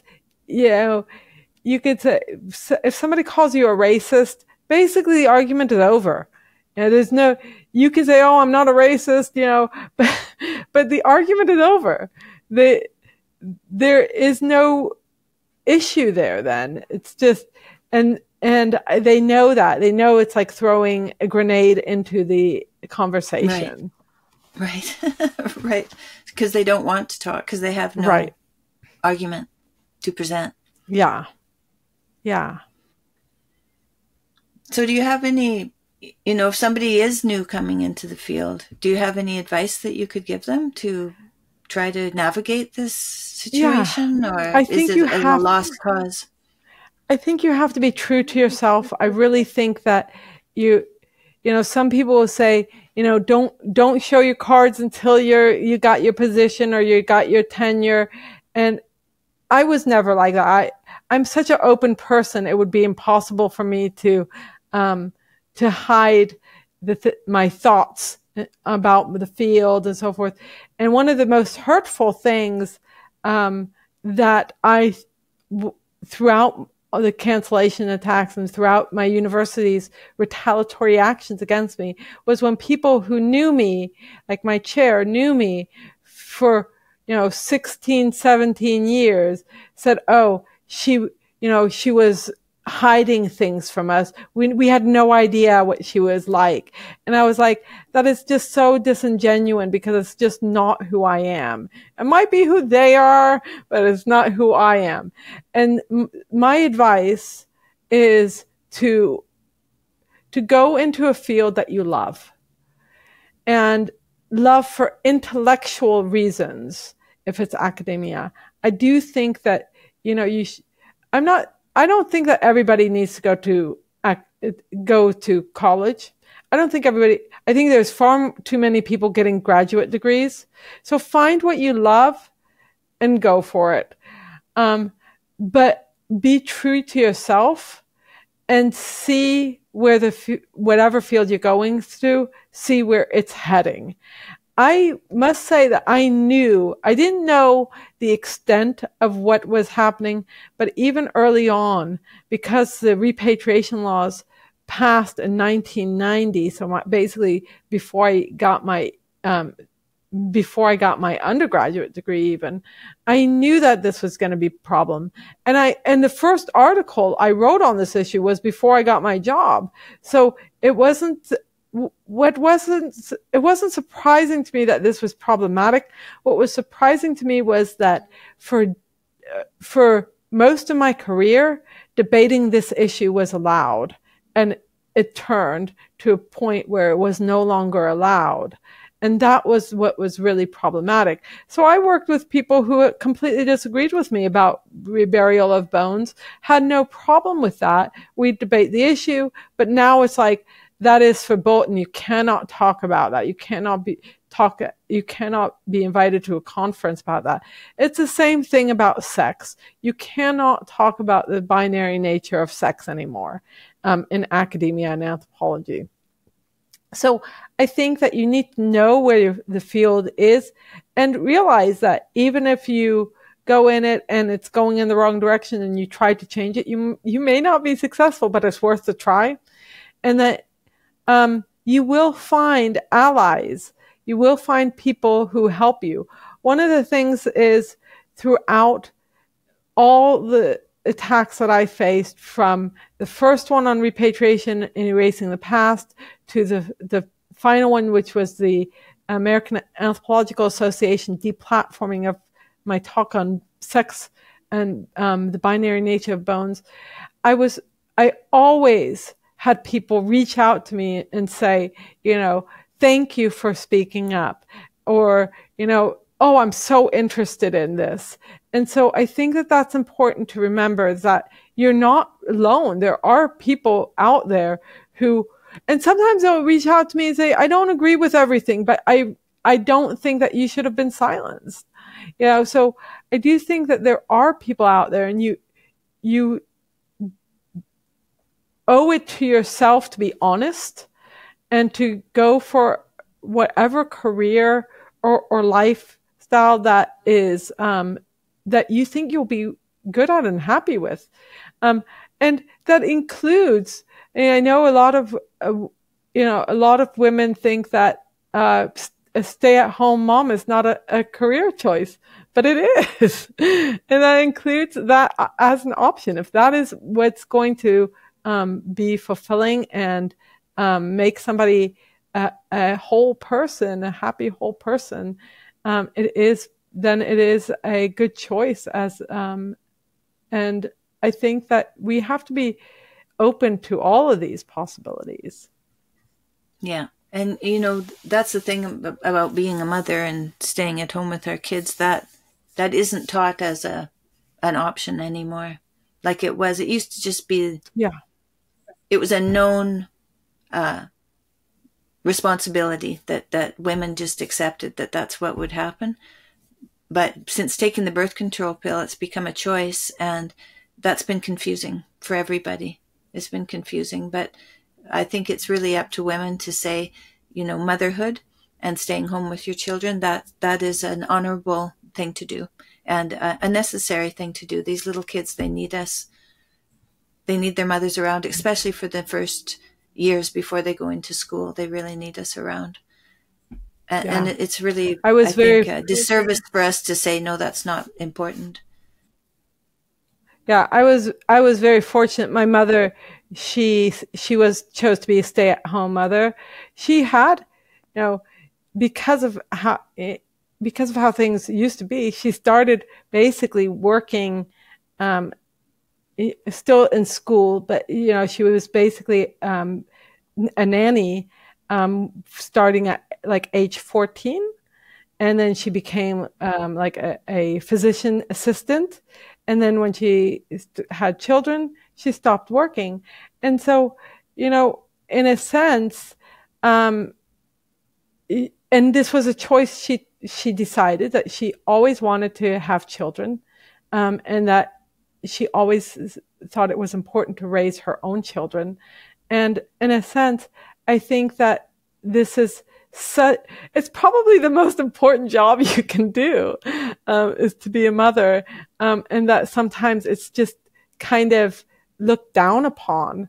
And I just wish that that wasn't the case, that we would be able to say, you know what, that is a career choice.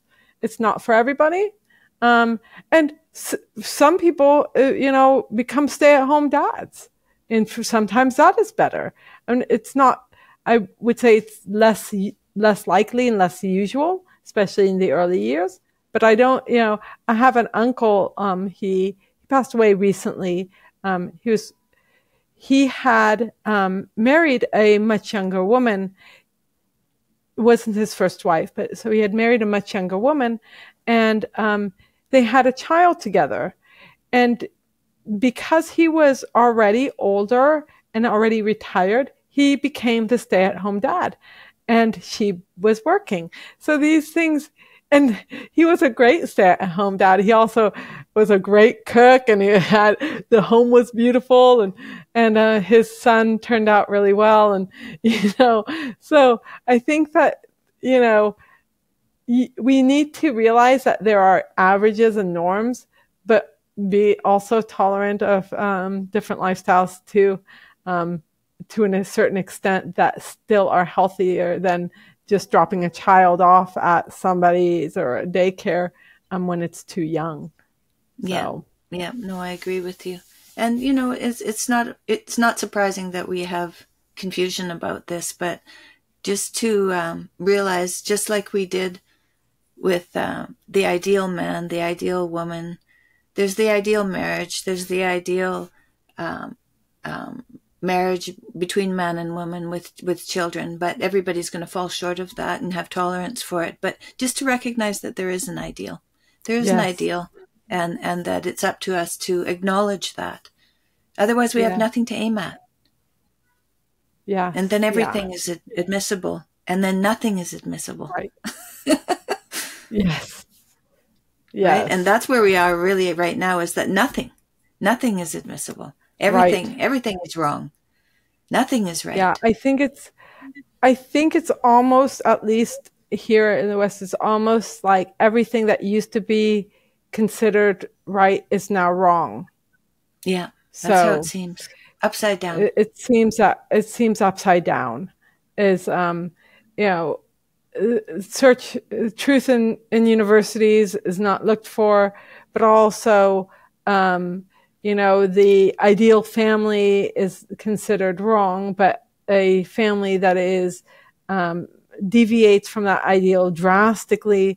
I know some people, some feminists who are very much concerned about the surrogacy motherhood, especially when it comes to homosexual males having children. That's a problem. That's a problem when it's for the child. I don't, I don't. The adults, that those are their own choices. But this is a child you're talking about who maybe isn't even going to know who their mother was at all. So and that in a medical sense isn't a good thing, because they have no medical history then either. And so I do know there is that growing concern about that. And also,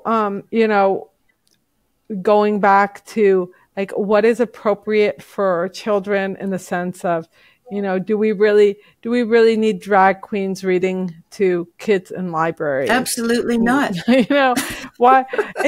And the thing is, if you had a person who was a drag queen on the weekends and went to the library in normal clothing and read to the children, there would be no issue, But it's like this kind of forcing these very different things together that, and for really strange, I don't know, it's almost a fetish like. I think it's, yeah, I would say it's fetish. Yeah, that's for so sure. I do think that that's problematic. Just kind of, I think that kind of this highlighting fetishes and degrading the norm is kind of what we're seeing in our society now. Yeah, that's right. That's right. So yeah, bringing the fringe to the middle. Yes, right. And therefore pushing out the middle. Yeah, destroying the middle. But that doesn't just destroy the middle; it destroys the most vulnerable in the middle. Yes. Yeah. No, and I mean, I know these are brutal stories. It's probably even, and this is probably even like one of my pet peeves is this. Now we have. So tattoos are quite interesting in the sense of like we've had tattoos for a long time. Otzi, the Iceman, who dates 5,000 years ago, had tattoos. But in the past, tattoos tended to have a very specific purpose. So we're pretty sure that Otzi's tattoos were thought to be medicinal because he had lines tattooed in every place where he had arthritis. So they thought that it was for joint pain, probably. It doesn't work, of course, but that's probably what they were thinking. That's, and then there's tattoos from the Native Americans, like the chin tattoos. Some of these are to show what group you belong to. Some of it is about slavery. They tattooed their slaves. And so there's a lot of tribalism. But the tattoos now, I think it's still kind of a tribalism, but I don't think tribalism is a good idea because I think there's something different between tribalism and community. Because tribalism must have an emphasis on us versus them, whereas I don't think community needs to have that. Well, community is has service is their guiding light. Right. To serve one another makes community, right? Yes. And tribalism is more like it revolves also around warfare and aggressiveness. But we have these almost every young person has tattoos now. And I think that this is now considered the norm. And it's gotten to the point where you have what they call flash tattoos, where they get all these little things on them. And I think that this is another way of bringing the fetish of body modification to the middle. And I just think that this is, people need to, and another way to say, I'm not happy with my body and therefore I'm changing it. Instead of saying, you know what, my body's fine without tattoos. And, I don't like tattoos in general, but I think that this is going overboard where everybody has this kind of graffiti on their body that is just it's a body modification that is again the fetish. So I know that we did. My husband did some research on tattoos and found that it was counterculture. Usually, right? That's what it was. And a sign of openness, because if people are creative, then they're bound to do more modification. But that it had no sign of, there was no sign of delinquency or any kind of deviation from just normal behavior, but it was a creative expression. And also risk taking, because it's kind of risky to modify your body. So it's a risk taking activity, but it's become much, much more mainstream. Right.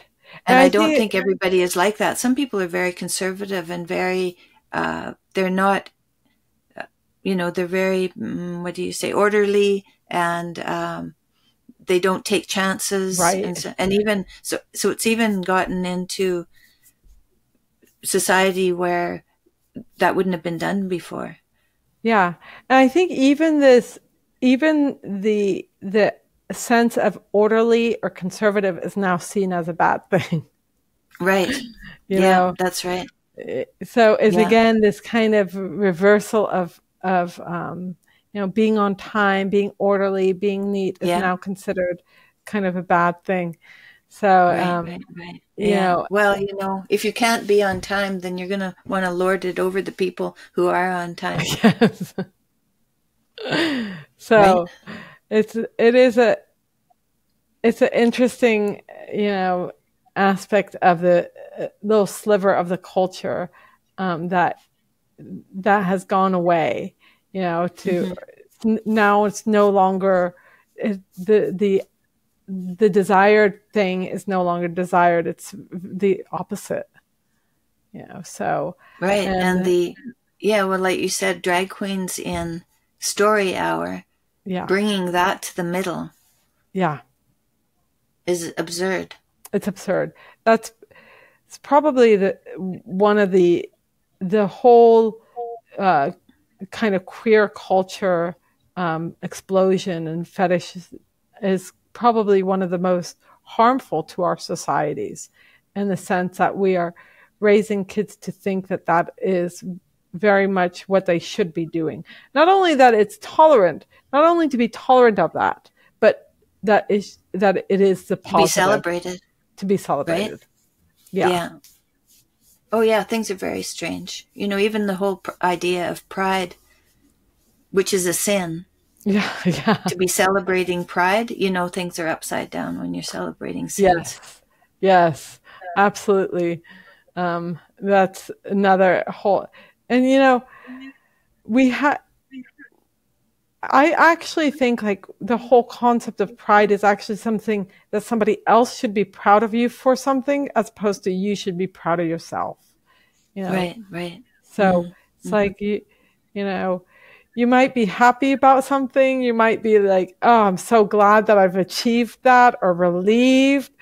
But pride is something that somebody else should have for something that you did, not your own selfish pride. It's very problematic. And also then what happens, I think, is that we get this kind of cultural deviation where we have you don't have to do much to be proud of something. Oh, if I now dress like a man, then I can be proud. It's like it doesn't take much to do, and this lowers expectations. I think that's the other thing. And it's a similar thing in grade inflation, right? So everybody gets an A now. So, and you should be proud of that A, even if it means nothing. It's the same kind of thing. It's like, we have now this inflated sense, and ironically, people are less happy than ever, right? Right. So it's not helping anybody. And just like when a professor decides, okay, everybody's going to get an A, it's maybe a short-term happiness, but long-term, it doesn't help anybody. And it makes that person feel like the person who would have worked hard. Well, I don't have to work hard. So whereas there's a sense of achievement when you actually had to work hard for something that is fulfilling. It's, you feel like, yes, I've done that. And now when you take that away, it really takes away your ambition, your striving for an ideal, your goals.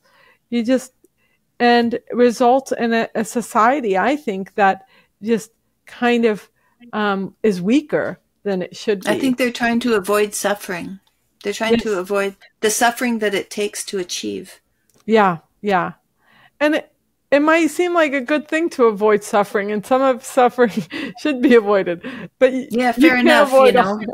You can't avoid all suffering, right? No, you're not going. That's not going to work. You're going to get caught eventually, and the sooner you're caught, probably not necessarily, but the sooner you're caught, maybe the less the suffering. Right. But if you avoid it long enough, I imagine the suffering will accumulate. Yeah. And be more difficult. Yeah, well, we have an upside down society, that's for sure. But that's why we're talking about these things, is because we want people to think about how things are and what they can do about it. Right. Because we don't want people to just suffer the whole time. There's got to be redemption. But there has to be learning there has to be humility, admitting when you're wrong, and learning a better way. And absolutely, there's a lot there. We're not doing that these days. We're holding on to weird thoughts and making them fit into our society. Forcing, right? Yes. Forcing each other to believe in things that we don't believe. Like, I can't believe that people have canceled you from your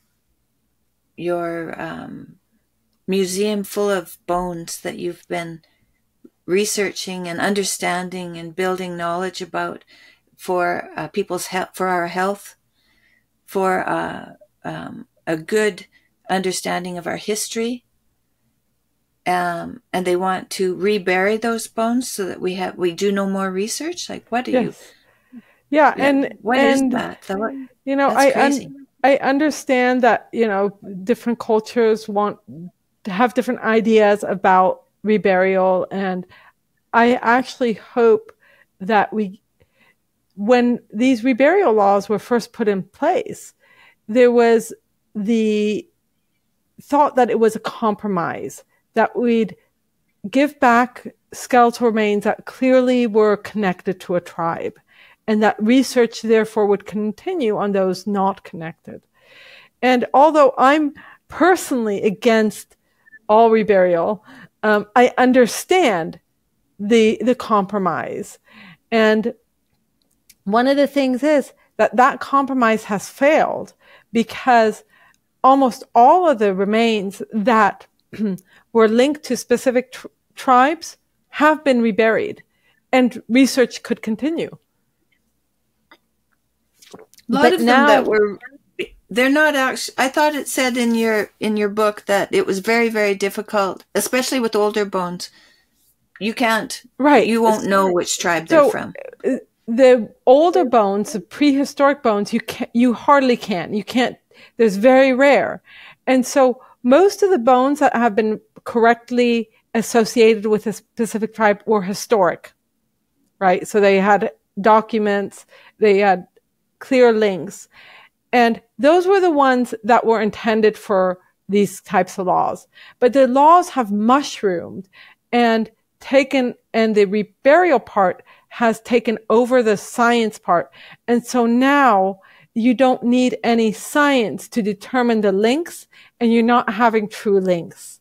You're just basically having either oral myths telling the story that there's links, or geography. Oh, well, they're in about the same region.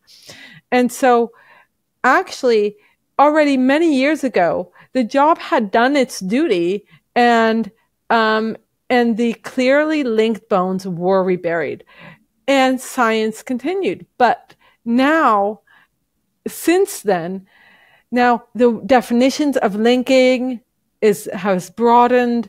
What is considered tied together is broadened. And so what we're doing now is reburying remains that have no link to a modern tribe, like the Paleo Indians. These are remains that are 7,500 years or old or older. And I just read another article on another one of them. So I mentioned earlier Kennewick Man, which is the 8,000-year-old one from Kennewick, Washington, 8,000 to 9,000-year-old one from Kennewick, Washington, where they did DNA studies on Kennewick Man. And they found that Kennewick Man was most like South American Native Americans. So South American indigenous groups, not the Northwest ones that actually ended up burying him. But there's another Paleo Indian from Texas, And I think he's like 8,100 years old. And they did a DNA study on him just a couple of years ago. And they found that this tribe most genetically linked to this group, to this Paleo-Indian, is from Brazil. But the tribe that buried him is a North American tribe. So these are clearly not linked. But what's interesting is this suggests that the peopling of the Americas was coming from not only above the across the Bering Strait, but probably there was a southern route too, which is fascinating. Fascinating, and it also suggests that these earliest Native Americans, these earliest Paleo-Indians, were replaced by later groups, which goes to show that the ancestors from the modern Indians replaced people who were here before, just like Europeans replaced. This is the story of humans, right? You go into an area and you either fight with those who are already there, or you mate with those who are already there, or both. And therefore, it tells a different, more interesting story. And now there was one part that I read in your book about, we always think that the Europeans brought disease to the North American Indian. And you were explaining that some of the changes that you saw showed that the changes started, the skeletal changes, which would have happened when there was another culture that came along and intermarried, happened earlier than when the Europeans come. So how did that happen? So basically we get disease. We get some diseases brought in by Europeans, obviously, and some diseases the Europeans took back, obviously, But there were lots of diseases already in the Americas before Europeans arrived. Some of those diseases were spread at a higher rate when people started intermarrying, just because of population flow and so forth. Some of them, when population density increased, but also just when we started to settle down, because then our water wasn't as clean.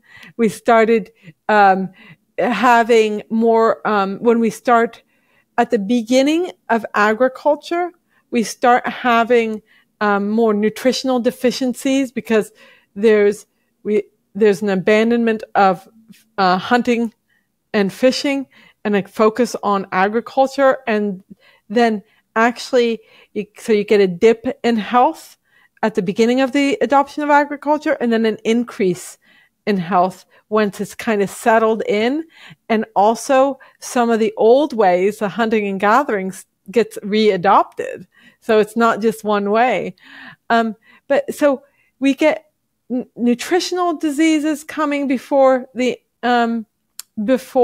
Europeans, but we also get like parasites, bacteria, and other infectious diseases, viruses spreading from one group to another, from settling down and dirtying our waters, and from the domestication of animals is another thing, but also just from wild meats.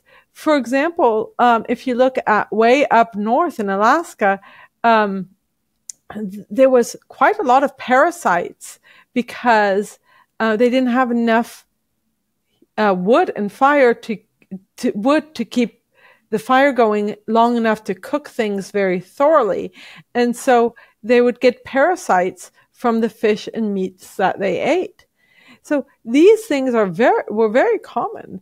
In South America, in parts of southern southwest U.S., you have infectious diseases from bugs, that get spread, protozoan diseases, similar to, like what we think of like with malaria. So there's the world is full of diseases in the past and the present. But it's really a mistaken thing to think, the Europeans came and they basically brought all these diseases and wiped out wiped out the Native Americans. There's no real evidence that they gave smallpox purposely to Native Americans. It's not to say that they didn't bring it, but it's not that they intended to do that. That's very different. The other thing is, in some areas of the U.S., the Indians were so spread out, the tribes were so spread out and so sparse that diseases didn't spread as quickly. You have to think Europe was much denser, much more populated, so diseases spread very quickly. There's good evidence that venereal syphilis was brought back to Europe from Columbus, from his time in the Americas, and that it wasn't really widespread in the Americas because of the less population density, but then he brings it to Europe and it spreads like wildfire because of the dense population. And we're not 100% sure, but it could be that that syphilis, for example, you have different types of syphilis. You have venereal types and non-venereal types. It could be that Columbus brought non-venereal syphilis to the old world, and that it then mutated into the venereal form because we walk around with clothing because it's cold in Europe and the native populations had far less clothing on. And so the syphilis that's non-venereal is passed through skin scabs and so forth. So that would be a way for that to pass on without sex, but with contact. And then we bring it to Europe, and it needs a different path because there's a different culture. And there's good evidence that that's what happened.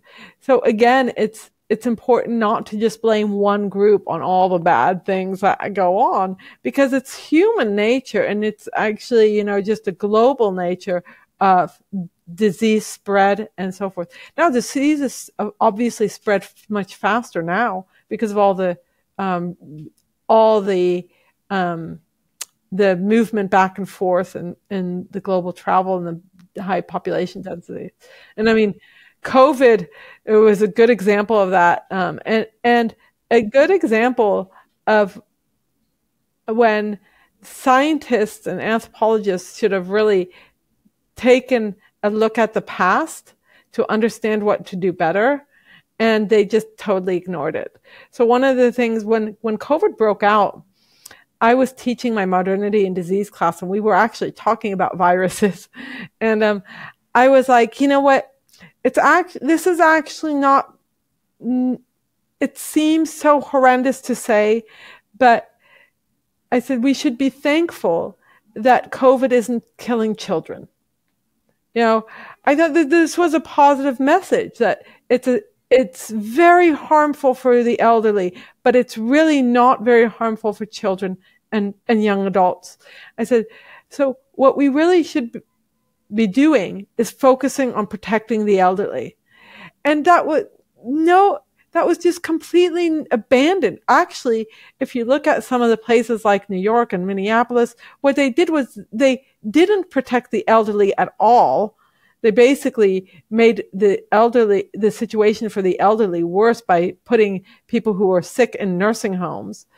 And they overprotected the young people, taking them out of schools, for example.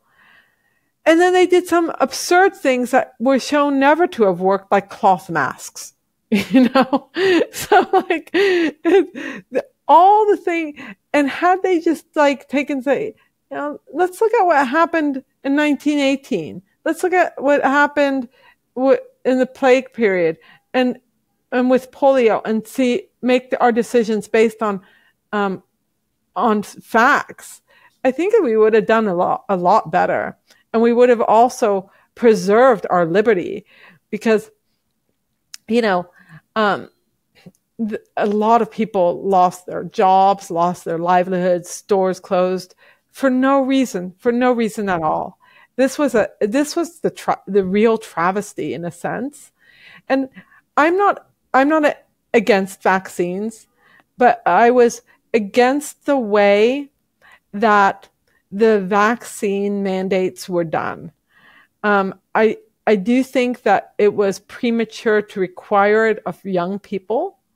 They were not really at any risk. And I do think that people shouldn't have been required to have them.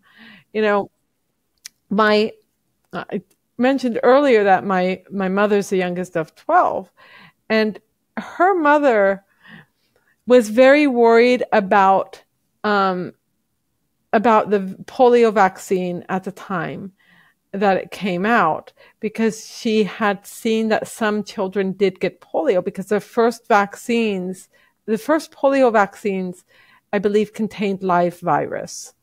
So basically, you know, it was like getting a little tiny shot of the polio, virus. And basically, so my grandmother said that her children were not going to have the vaccine. She wasn't against doctors. She was just concerned that she didn't feel that it was safe, you know?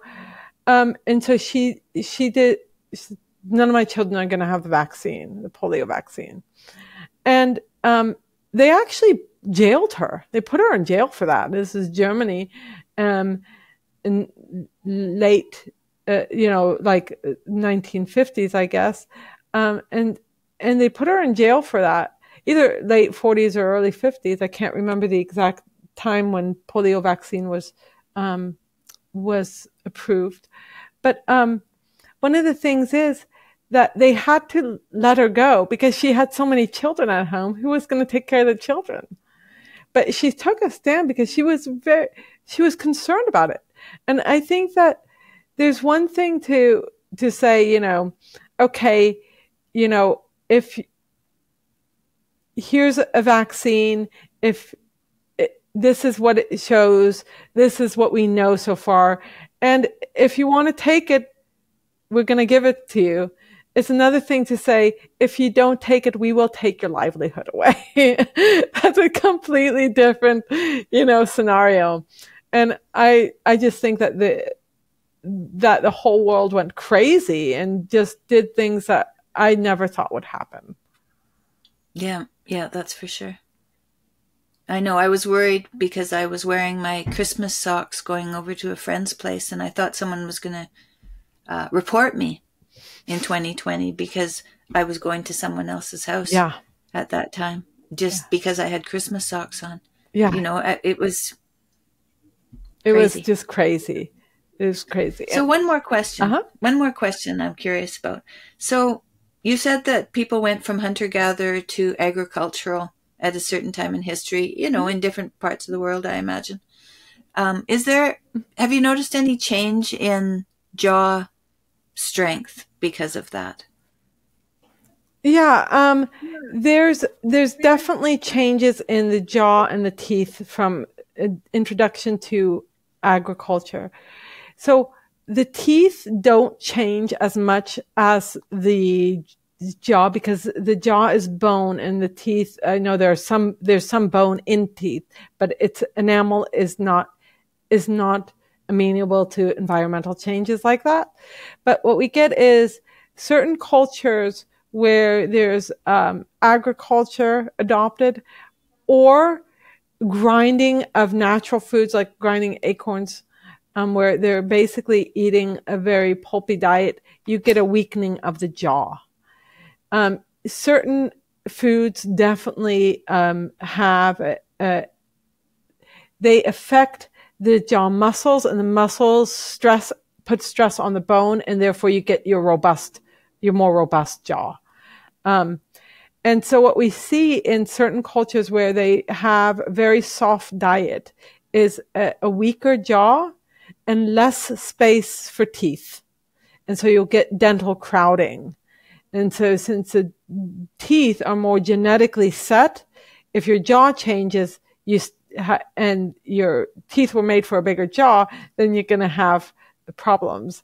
But you also see an increase in cavities with the adoption of agriculture. Not everywhere, but where maize agriculture was adopted, you definitely do.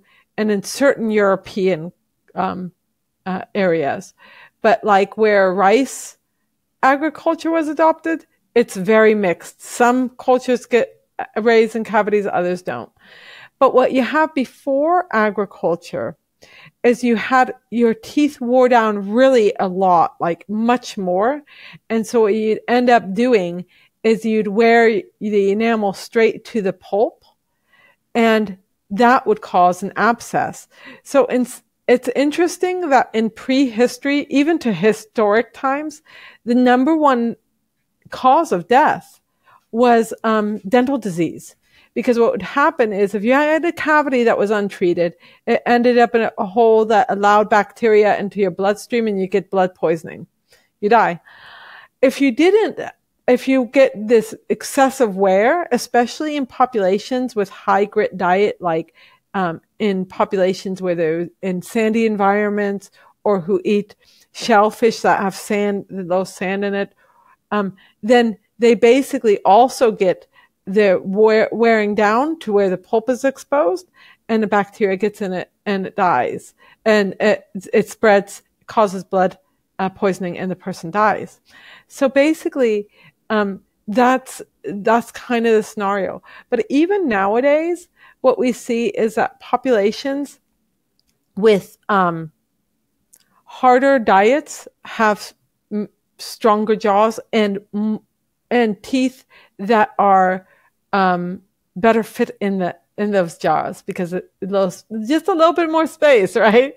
So that's what we get. And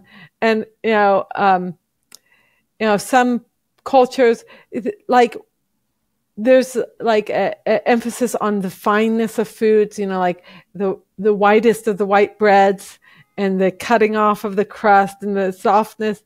That this is kind of in some cultures, like the English culture, for example, really very much thought of as a very good thing or a very fine food.